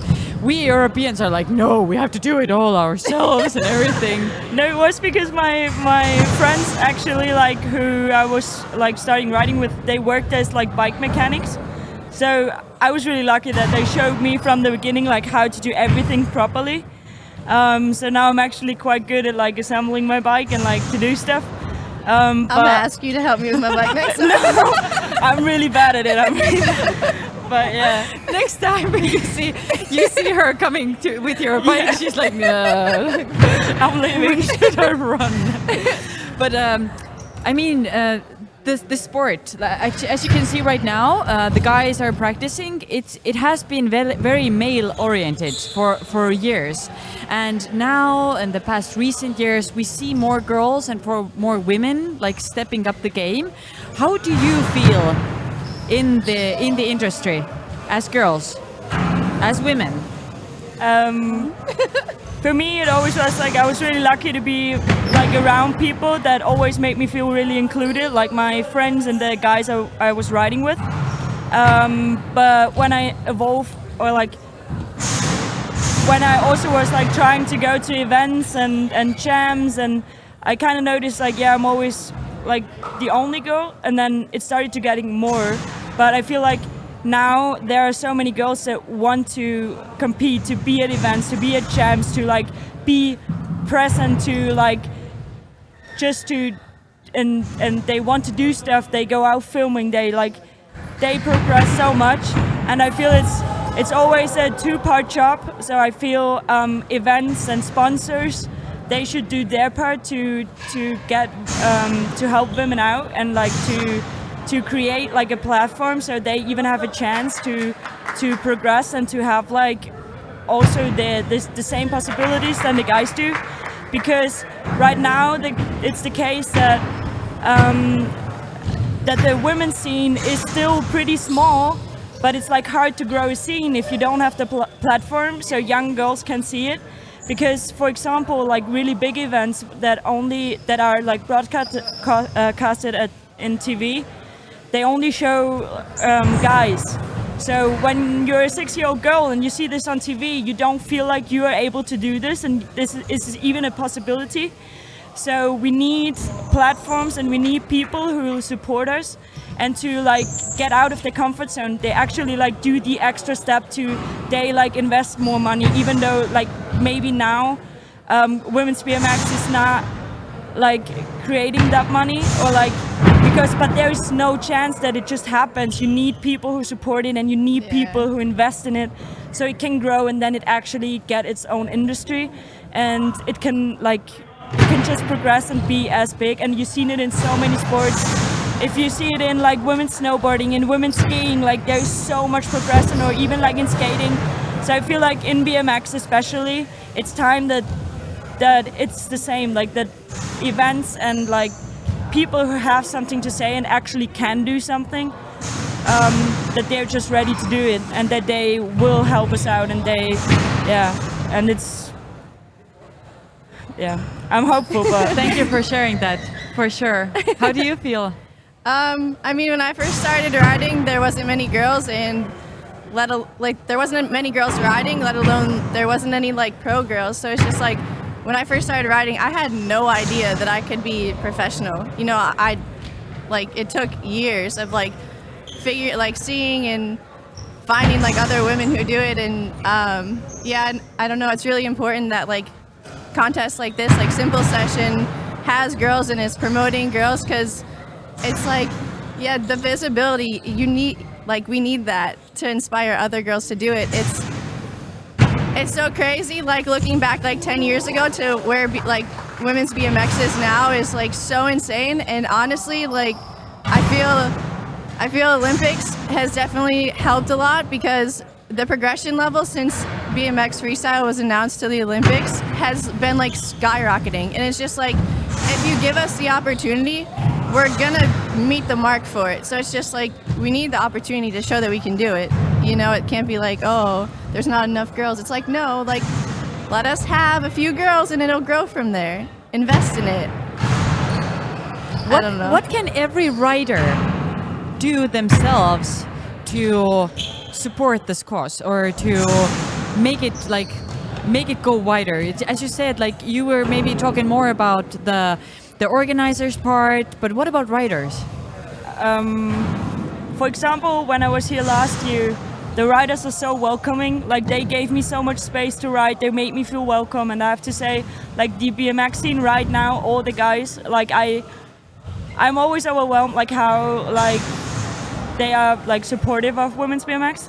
And I feel like the only thing that like literally everybody can do is just pay attention and like, because even the guys most of the time have like a really huge following, like just promote women's stuff that you think is cool, and also at events just give girls their space and like try to make them feel welcome, and then they are there and they have fun, so it's always just about making girls feel welcome, I feel like. Yeah, and I feel like for girls too, like doing our part as well, you know, I feel like there's so many girls who like film stuff and then they like don't want to post it because they don't think it's good enough. It's just like sometimes, and even sometimes I do that and I'm like, whatever, I'm just gonna post it anyways. And then you get like positive feedback and you can like learn from it and grow from it. So it's just like, I might hate the thing that I did today, but it might inspire like somebody else to go try it too. So it's just like, I think that like the more you like put yourself out there, like get to contests, get to events, like try to like push for inclusion and everything, and post videos, like have fun with it, like the more it's just gonna grow. Thank you for both of you for saying that, and especially the posting part, because social media is a huge part of the scene and of the sport evolving. Yeah. And I personally always like to see how the pros don't get it perfectly, because that gives me inspiration that, wow, okay, I don't have to be perfect, or I'm good right now. And see, they are also like, they don't succeed every time. So thank you for sharing that. Yeah. I mean, and when I spoke about social media overall, how do you see the role, the social media's role in your sport overall? Oh my gosh. It's like social media has definitely been a huge platform for us to have as well. You know, like, I mean, when I first started riding, I would go on YouTube and be like, hashtag BMX girl, let me find like one. And so I feel like now with like Instagram, Facebook, TikTok, it's like there's so many different platforms that you can like go look for inspiration and go find someone else who's doing, like, even if it's not BMX, like go find someone else who's like similar to you doing what you want to do, and you can learn from it. How do you feel? Yeah, I feel like social media has like a huge part in BMX, but there are like the benefits of like connecting, because I feel like the coolest thing is about Instagram is I got so many of my friends that I have now I got over Instagram, like, because first when I lived in Austria and everybody was so far away, and I still connected with girls, and I saw that I'm not the only one like riding, but we were Instagram friends before real life friends. I think I literally like I knew everybody, and then it took like 2 or 3 years that I actually like met them in person. So that's like a really cool part, and you can also like share. I still feel social media has taken over a little bit too much in BMX, like the role of it, because I feel like video parts are still really important, and magazines got a lot less. Like, I mean, it's of course it's just evolving, but I love like to have something in my hands, and that would like if somebody like does a DVD, it's so rare, but it's so cool, and I feel like through Instagram it just got less and less. So I just hope that maybe there will be a way someday. I think it's I feel like not possible, but just to both of them exist. And I feel like things are coming back like full circle though, because I mean, you see like people now like with their disposable cameras, you know, like it's a cool thing now again. So I think it'll be like, I feel like people are like digesting media too fast with like Instagram and stuff, but I feel like it'll slowly come back and go back to like long form and print it again. I hope. Yeah, I hope too. It's like there's such a huge part missing, but yeah. So let's talk about let's step out of the social media part, and let's step into let's put it.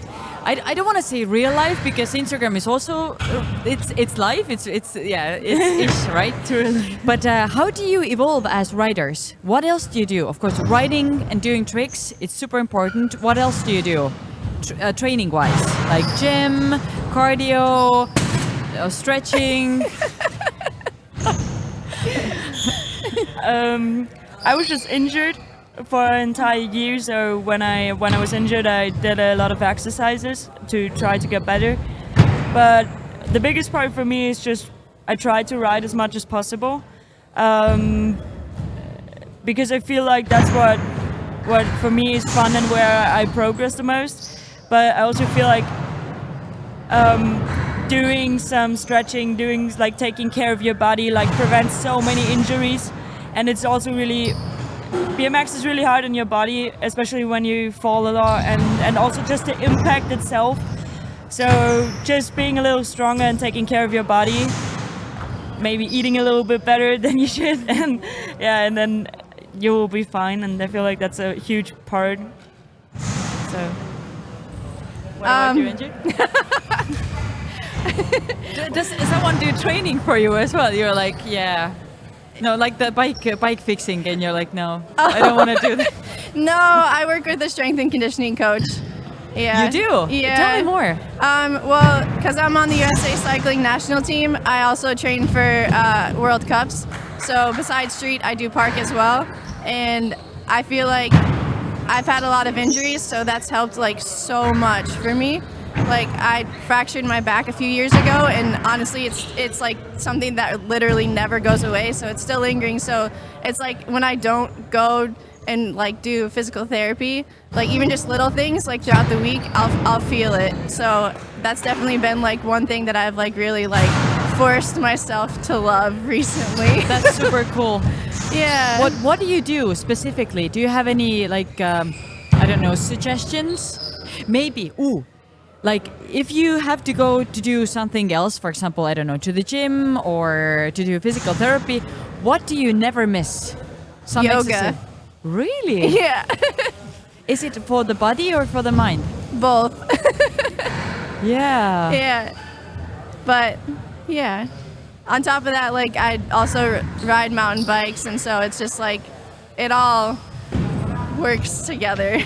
And it's so cool to hear about like the different approaches, because sometimes from time to time people tend to overdo as well, because they want to do it so bad, and they go to the gym and they work out and they live on the bike, and can you overdo it as well? How do you feel?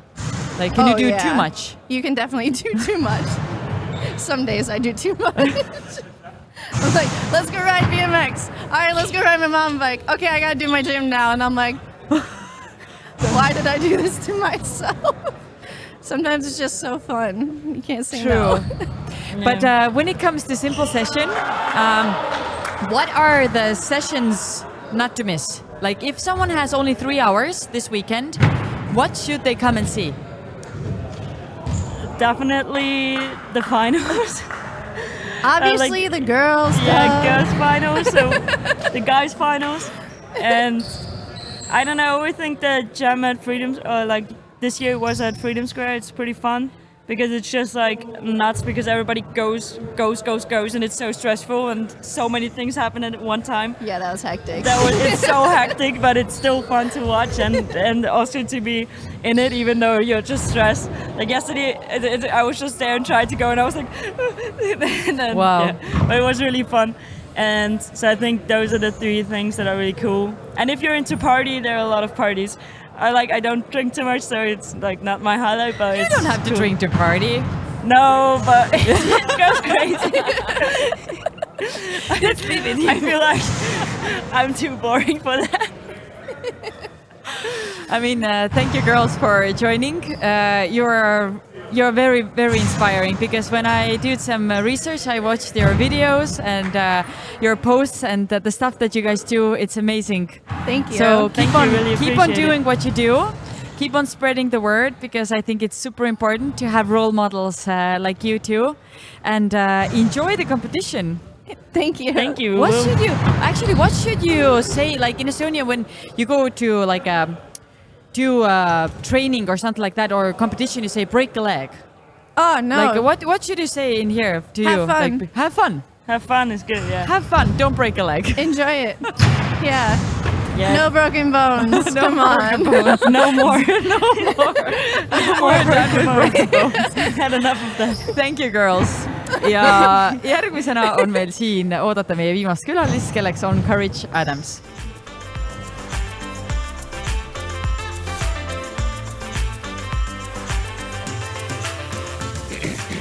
No nii, oleme tagasi meie stuudios koos oma tänase päeva viimase külalisega, kelleks on BMX-i legend, kui niimoodi võib öelda, Courage Adams. Welcome to the studio. Hi, welcome. How are you? Good, and you? I'm very good. Very I good. mean, you're our last guest today, and I think you are the most. What's the word in English? Like titulated. Technique. You've been. I mean, you're very good. You're very good at what you do, and I've seen you here on Simple Session for years. Yeah. That's crazy. How many times have you been here? I think 6 times already. Around 6, maybe 7. And with this one, I'm not sure, but yeah. Really? Since I was a kid, I grew up with Simple Session, basically. That's crazy. Time, yeah. So I have to ask, which one do you like better, the winter one or the summer one? Oh my God, that's a tough question. I think the winter one, because kind of like the stadium is huge. Like watching it from from the TV is huge. It's kind of like Champions League. Yeah. Yeah, that was really, really awesome. Also with the snow, it kind of like the vibe of Estonia. I don't know, kind of like north of Europe.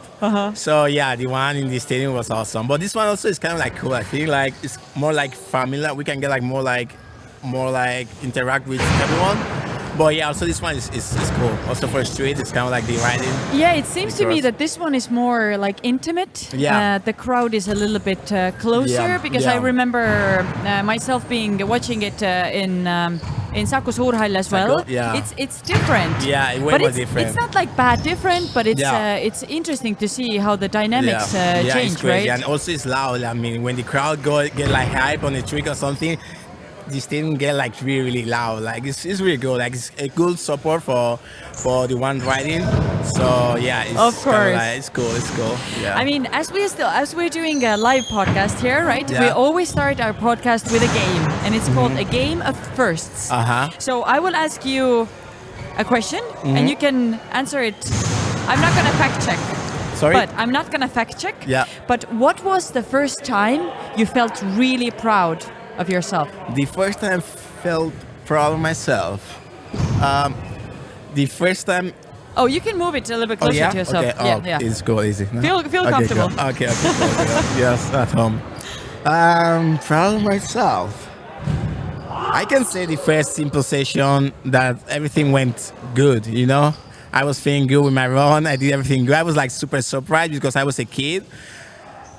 I didn't really like aware of what I was doing because I was like a kid. I was here for a reason because I was trying to get something in BMX. So yeah, I think that was 2016, the first year that was like people started like knowing me and stuff like that.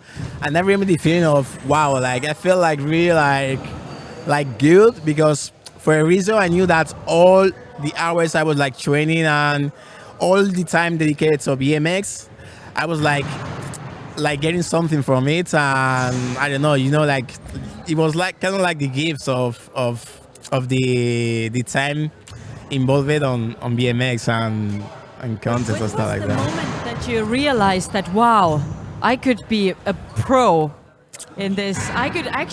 This could be my job. I think when you see like the opportunity, because I feel like when you start learning tricks, there is like a stage that you have to figure out about yourself, like what you do better, to focus all your time and all your dedication to that way. So I think when I figured out my way, my path to dedicate my attention, or my power, my energy, I think that was the moment that I figured out that wow, I can get something, I can dedicate my life to this sport and yeah, just be happy doing what I like for living. That's something awesome. Like that's something really awesome. Like yeah. So there is a lot of like filming here, and I mean this is crazy. What's going on? Yeah. I mean my boyfriend used to ride BMX as well, and right now I'm looking like I'm very happy he's not doing it anymore. But you have been doing a lot of filmings and all of this stuff. Yeah. Can you remember like a cool story or something that you maybe haven't told before, that something that has happened during filmings or filming? Yeah, or like photo shoots or something like that. Something that I never told to my friends or something like that. We want to be first. Hearing something. First. I can say that I've done like crazy stuff in BMX since I started riding because I don't know, sometimes I just feel it. But one of the scary things I haven't done in my life, like the scary ones, it was Leon. There is a spot with 25 stairs that I jump it. And I think that was the thing, like the scariest thing I haven't done in my life. Like doing the trick, kind of like lose your mind. Like, I don't know, it was such a weird feeling. Like, I don't know, it was super scary. So I was like, it was crazy because it's like, the time just get paused, you know, my brain just get like paused till you land the trick. So it was like, such a weird feeling, but it was grateful. It was positive at the end, but yeah, the scariest thing. But what are the thoughts before the trick, or where before the trick? What did you think? Basically nothing. I trust myself like a lot. I've been working on myself like for a long time. I spend a lot of time with myself. So sometimes it's like, yeah, I mean, anything can happen. I mean, it can go good, it can go wrong. So yeah, I have a lot of confidence on myself. So sometimes I don't need like a lot of motivation. It's already discipline. With discipline and hard work, of course. Yeah, I think you can do whatever you think. Of course, there is limits, but I don't know. I'm always open to give it a try and see what's happening. But yeah, for sure, I'm always getting like prepared of what's gonna happen, like for the consequence and everything. So that's kind of like a way that I have confidence in myself. So it's like sometimes like you just have to go and try it and see. I want to ask because first of all, I see Red Bull is sponsoring you. Yeah. You're one of the Red Bull athletes. Yeah. Did you choose the company because of the flag colors? No, not really. But since I was a kid, Red Bull was one of my favorite brands. I mean, the aesthetic of the brand, the way they do their own project, their own stuff. I really like that clean style. So yeah, since I was a kid, I was like, yeah, Red Bull is awesome for me. I live in Spain, so I saw like an opportunity with Red Bull Spain over there.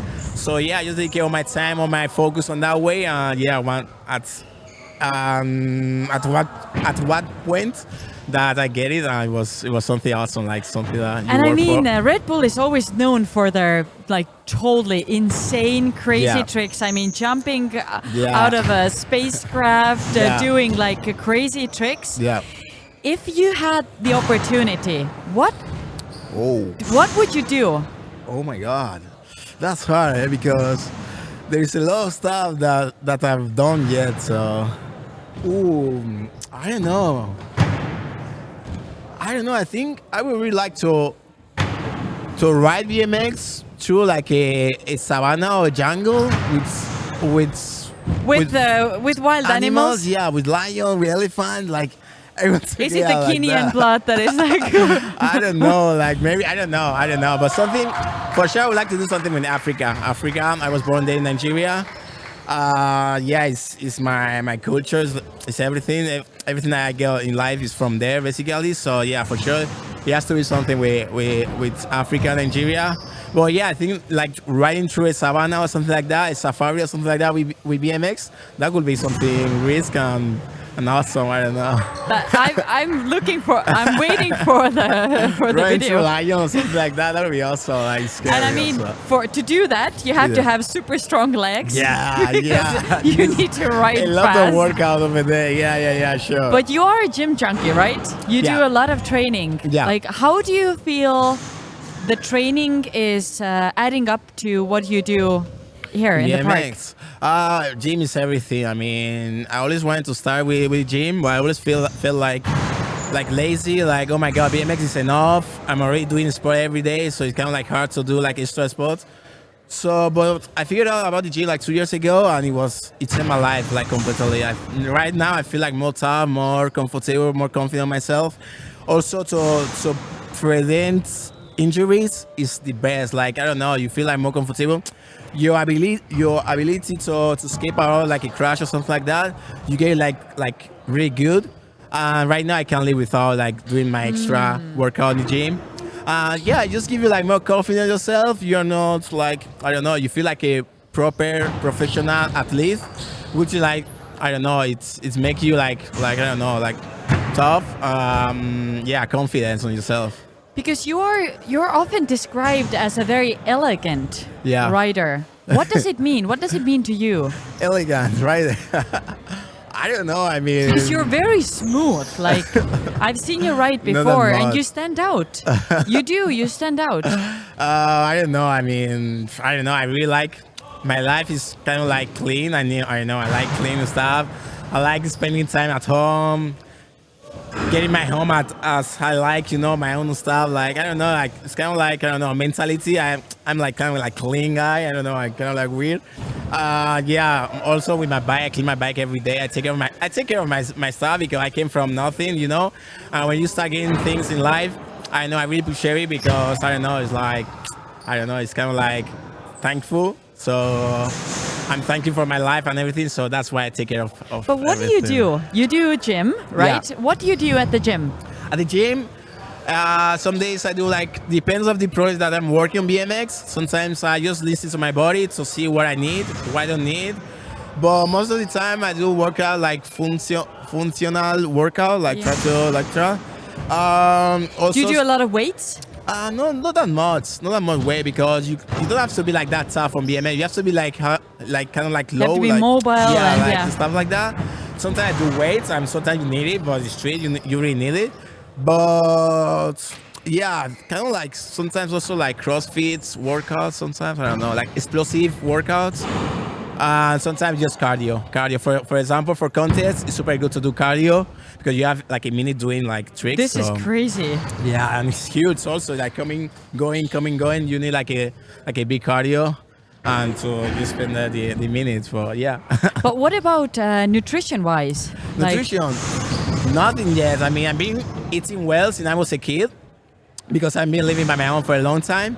But right now I'm getting really into nutrition to know a little bit about more stuff. But basically what I eat is, I love pasta, Italian food, pasta, pizza. Oh, my friend. Yeah, I love it. Also here, every time I come, Bappiano is awesome. Like we spend all the time in Bappiano. It's awesome. It's really awesome. It's awesome. Yeah, Italian food. Yeah, that's it. Some proteins, eggs, avocado, rice at night sometimes. Yeah, it's almost everything. Yeah. Do you, or I don't know if you have ever thought about it. You are very good at what you do. What is the stuff that you do extra? Extra? Yeah, that others don't do. Listen to my body. Tell me more. Spend a lot of time with myself. I live alone, so sometimes it's like I have some days like I'm just by my own. Like I speak to myself, I talk to myself, like, hey, what's going, like, I don't know, I listen to my body also, like, when I don't feel something, I don't do it. When I feel it, I do it. So I think it's something hard because we live, like, on a busy stage right now, like, you have a lot of things going, a lot of information, the TV, everything, so it's kind of, like, hard to just stay in silence and try to contact with yourself, with your soul, and try to keep your mentality, like, healthy. So yeah, that's what I do like more of the time. I try to read some books also. Yeah, just like natural things that look simple, but they are so hard because we have like a lot of information right now, and yeah, the States sometimes you have to be careful because there's fake information. You can get like really bit crazy. So I think like it's super important to keep your mentality healthy, your body healthy, and yeah, just try to spend some time with yourself and figure out what's going on with you.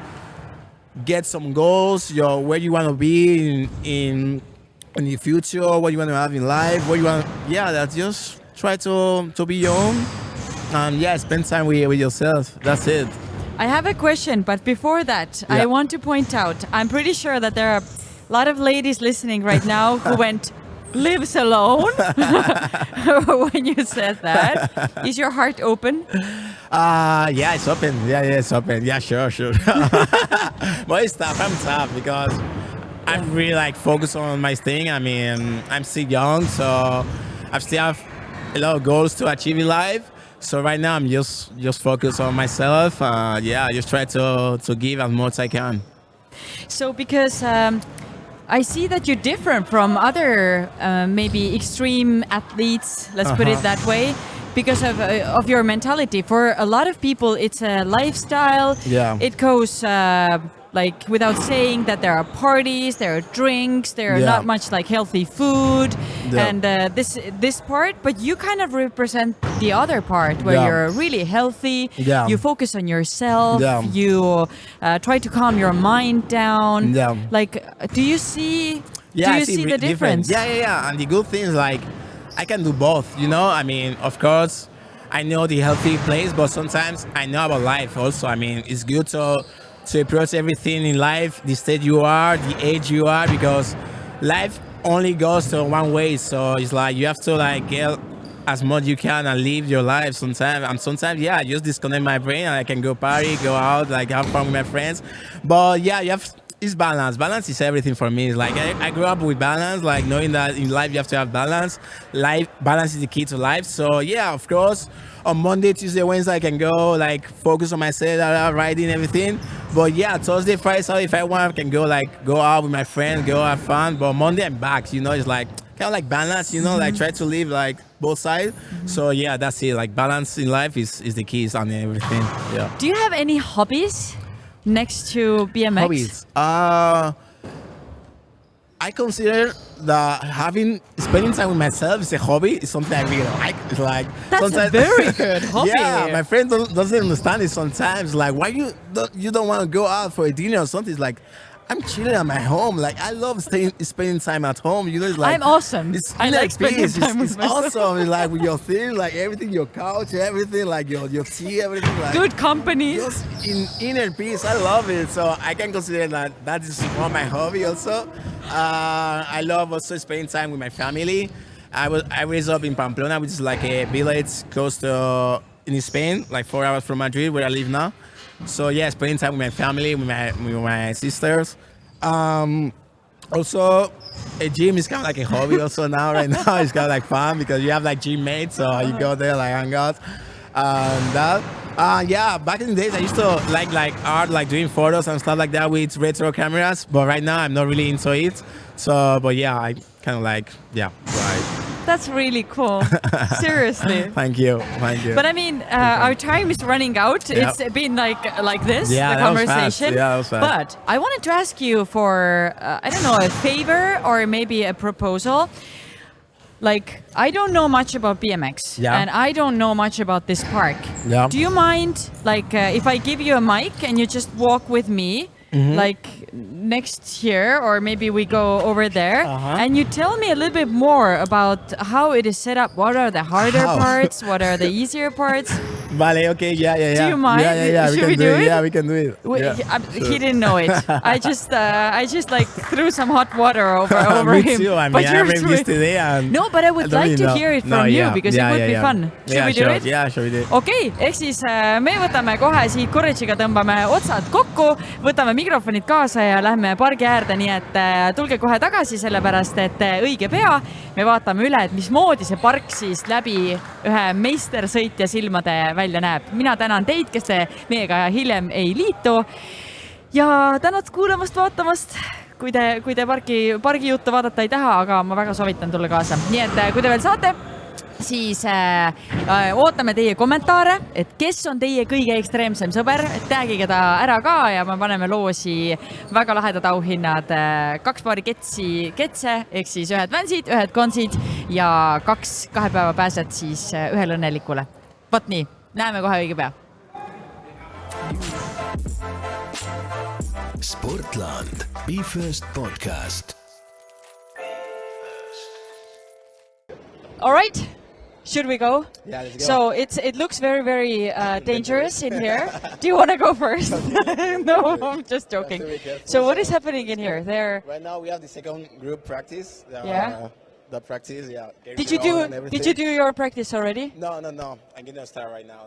Okay. Should I go fast? No, don't worry, it's fine. All right. It's fine. So what is going on in here? Like, tell me a little bit more.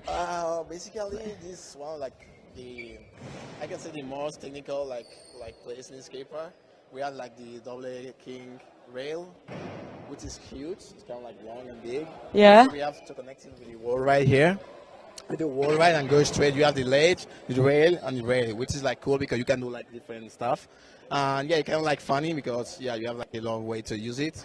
We have the crank. That thing is super hard to do. It's pretty funny. It's pretty funny. What's the hardest part of this park? One.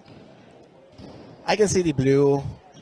The blue course is the hardest one. Yeah. To make tricks, because it's kind of like it's huge, and also it's kind of like hard to do something. Yeah. It's gonna be hard. Wow. Yeah, one of the people. What would you do there?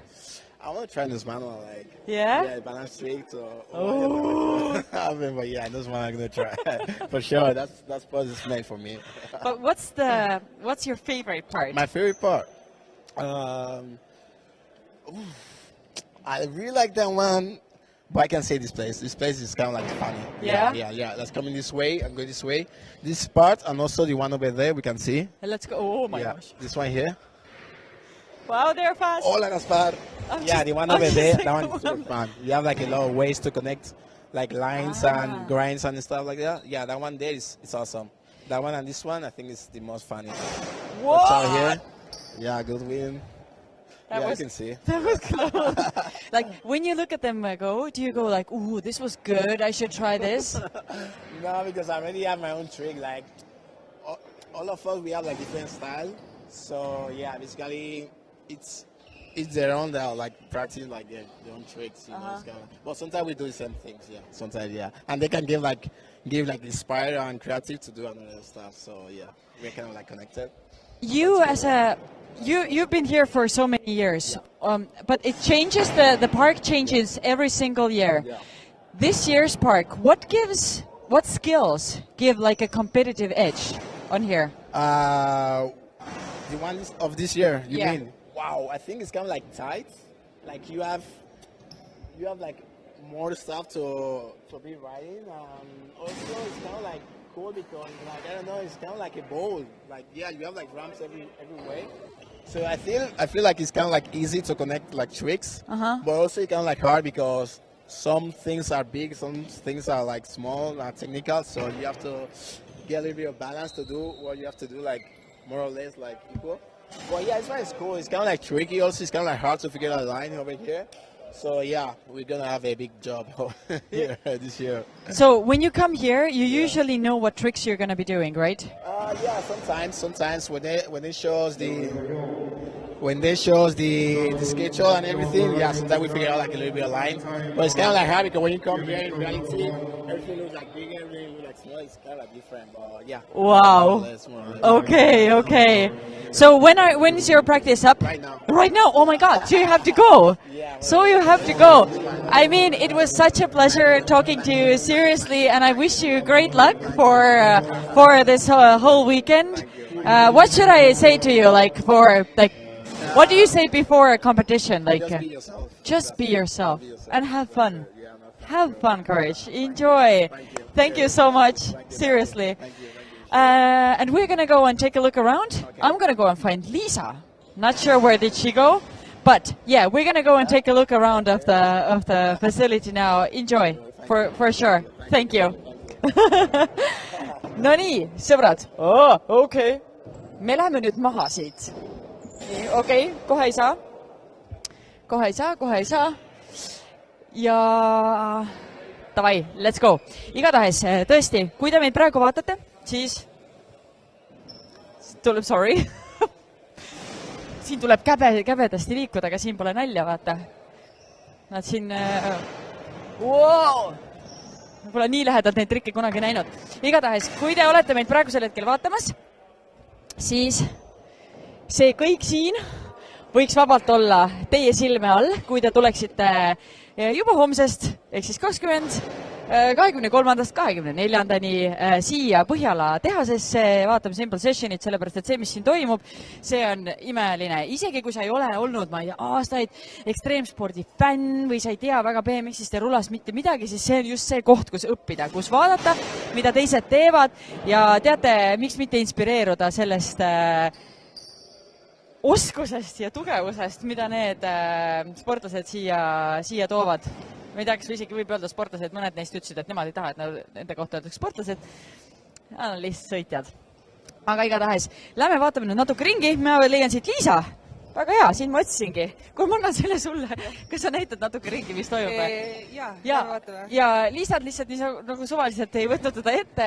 Liisa on sessioni PR-juht. Kuidas võib sinu kohta öelda? PR-juht see aasta on Annelis.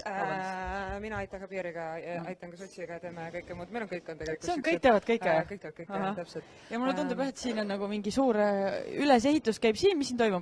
No siin on ka kõik teevad kõik. Aga sinna poole, ma ei tea, kas see levi mahub, nii et me võib-olla lihtsalt piilume. Siin on meil LHV ja Vansi minirämp, kus siis homme, laupäeval on prosõitjad, aga pühapäeval on kõik teretulnud, kes tahavad selle rämbi peal omavahel mõõtu siis võtta. Kindlalt tulge kohale, tulge vaatama, see on kõik tasuta ja tegelikult kõik see ala, kus me siin praegu oleme, see esimene on kaar, et see ongi täitsa tasuta. Nagu näha, siis siin on ka tasuta helid. Ja tasuta heli ja tasuta pilt, et mõnus siuke lounge ja hästi palju erinevaid brände ja... Siia pannakse pudjad pannakse püsti ja siit saab siis osta? osta, vaadata, võistelda. See on näiteks Snowman, uus bränd, mis launchibki ennast homme, et kindlalt tasub tšekkata järgi. Kunsti, krõpsu, Pringles jala tuleb sinna, seal on häid asju. Foodsi, meil on mõnusad kausid, väljas on muidugi Viljandi burger pestest. Kindlalt tasub tulla ja pulsi half-court shot tuleb ka võistlus, nii et kes on osav käsi, siis tule ka, proovi, saad midagi head võib-olla võita. Et kindlalt tasub. Suur ekraan, ma saan aru, et siia saavad lihtsalt inimesed tulla ja vaadata, mis siis sees toimub, on ju? Jaa, no siit uksest nagu edasi ei saa, aga siin kogu see esimene kaar on ja täitsa tasutav. Ja tegelikult tasutav või mitte, muidugi tulge vaatama, aga tegelikult need piletid ei ole ju üldse nii kallid ja suures pildis, kui te tulete ja ostate selle pileti, siis te toetate Eesti BMX-i ja rullakultuuri ja üldse Eesti ekstreemspordi kogukonda. Et vahest me nagu mõtleme, et ma ei tea, ma ei taha piletit maksta, tahan tasuta sulle. Ei, investeeri!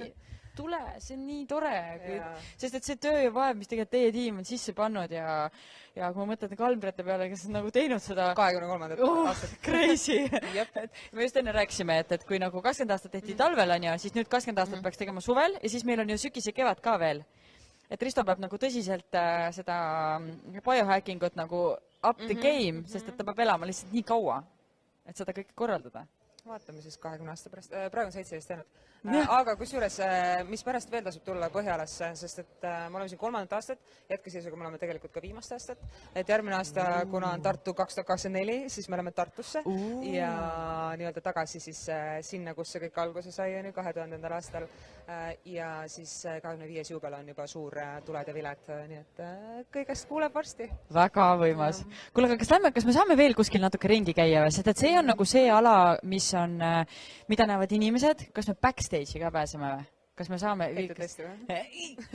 Ei, aga saab, lähme tšekkame, vaatame kõigepealt siit üle saama. Nii kaua ma võin veel seda öelda, et piletite koha pealt on niimoodi, et meil on ikka põhiliselt finaal on täiesti sold out, peaaegu. Et kindlasti tasub nagu käppelt teha ja vaatame siit. No proovime, lähme jooksuga või? Liisa, sa vana jooksuend ju, jagad seda biiti küll. Appi, no võt täpselt siin ei tohi ette jääda. Nii. Okei, see on ekstreemsport. Sorry. We're here. We're faster. Yes. Thank you. We made it. Nii. Okay, we made it. Nii, nüüd peab vaatama, et me siin ühegi rattatse. Sest et need rattad on, kui me räägime see üks rattas, see on siuke 10 tonni umbes. Ja millega me tegelesime Hollandis. Helsingis lennujaamas oli streik. Ehk siis üks korda alla 10 aasta jooksul Simple Sessioni ajal. Ehk siis Piret, kes on ka samamoodi kalmretega koos seda korraldanud alates 2000. aastast, siis Piret oli otseühenduses lennujaamade Lost and Foundiga, et saada kõik asjad kohale. Ja kõik on kohal praegu. Vau! Asime rattaid ja rulasid taga. Aga see on tõesti, kas sul on juba nii vilunud silm, et sa juba tead enam-vähem, mis rataski? Ei. Ma lihtsalt saan BMX-i ratas, that's about it. See on juba päris hea. Ja nüüd me oleme muidugi siin süükeses sõitjatalas. Legendaarne Simple Sessioni siin on siin taga, eks ole? Kus kõik need legendaarsed mugshotid tehakse. Legendaarsed naised. Ootamas. Loomulikult. Meedikud, kõik on olemas. Siin on üks meedikute telk, teine meedikud on alati olemas ka pargi kõrval. Alati valmis. Siis me võime minna vaadata näiteks korraldada. See on kõik me siis, ma tahtsin öelda mängijate jaoks, aga sõitjate jaoks. Siin nad saavad siis vaadata, kuidas teised toimetavad. Oled sa käinud teistel taolistel võistlustel ka kuskil või oled sa kuulnud sõitjate käest, et kuidas nemad kirjeldavad Simple Sessionit või võrdlevad Simple Sessionit teiste taoliste võistlustega? No mida nemad ütlevad ka, ongi, et see Simple Sessioni võlu on siuke vaba õhkkond. Kõik saavad kokku kord aastas. Seda on näha ka, et ongi mingid tüübid, kes tulevad, et ongi saanud kokku reaalselt aasta aega tagasi viimati Simple Sessionis. Ongi siuke, sa näed seda rõõmu nende näos, et kogu see nagu kogukond ja need inimesed, kes seda teevad, et kuidagi hästi tore on näha seda, ongi kogukond on, ma arvan, see märksõna. Ja loomulikult järelpead on ka legendaarsed, et kõik see see on nagu töö ja lõbu käsikäes nende jaoks, sest sportlaste jaoks on see ikkagi töö. No täpselt. Ja kui sa rääkisid pidudest, siis tegelikult see pidu on ka siin sellel ajal, sest et muusikad ja kõik üliägedat lastakse siin ka. Lähme vaatame üle, kus DJ on või? Tavai, jah. Nii, lähme pilume. Aga sul õigus, melu on kogu aeg. Melu on kogu aeg, nii. Ja nüüd te saate koos meiega tulla kohta, kuhu te muidu ei pääse, sellepärast et siin on tiim, kohtunikud, MC-d only, nii et... Siin sa saad korraks Sandra mängida Red Bulli DJ-d, kui sa tahad seda. See on äge. See on minu... Ma ütleks, et plats üks parimaid vaateid. See on väga cool. Jep, ja siis üleval on teine parim vaade. Need on meie kohtunikud siis. Ja enne seda, kui me siin üles joome, siis siin tuleb pressiruum. Oi, kui ilus hele, palju valgust. See on siis see, kus maagia juhtub, jah? Siin on press ja siin nurga taga korraks piilume. Ohoh! Nagu näha, kõik on tööhoos. Tere! Jõudu! Tervitame Sportlandi podcastile. Jah.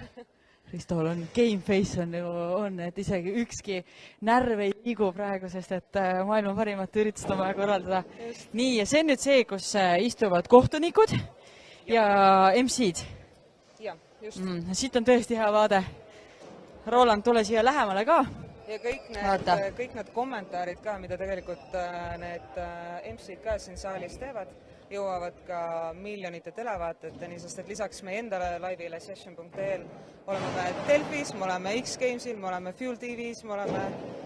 Need on 2-3 tükki veel, ma igaks üks hakka neid nimetama, aga ühesõnaga meil on rahvusvaheline stream on nädalavahetusest ka, et ja kõik, mis siin toimub, tuleb mega võimas. Mega võimas, aga vaata, mis need on.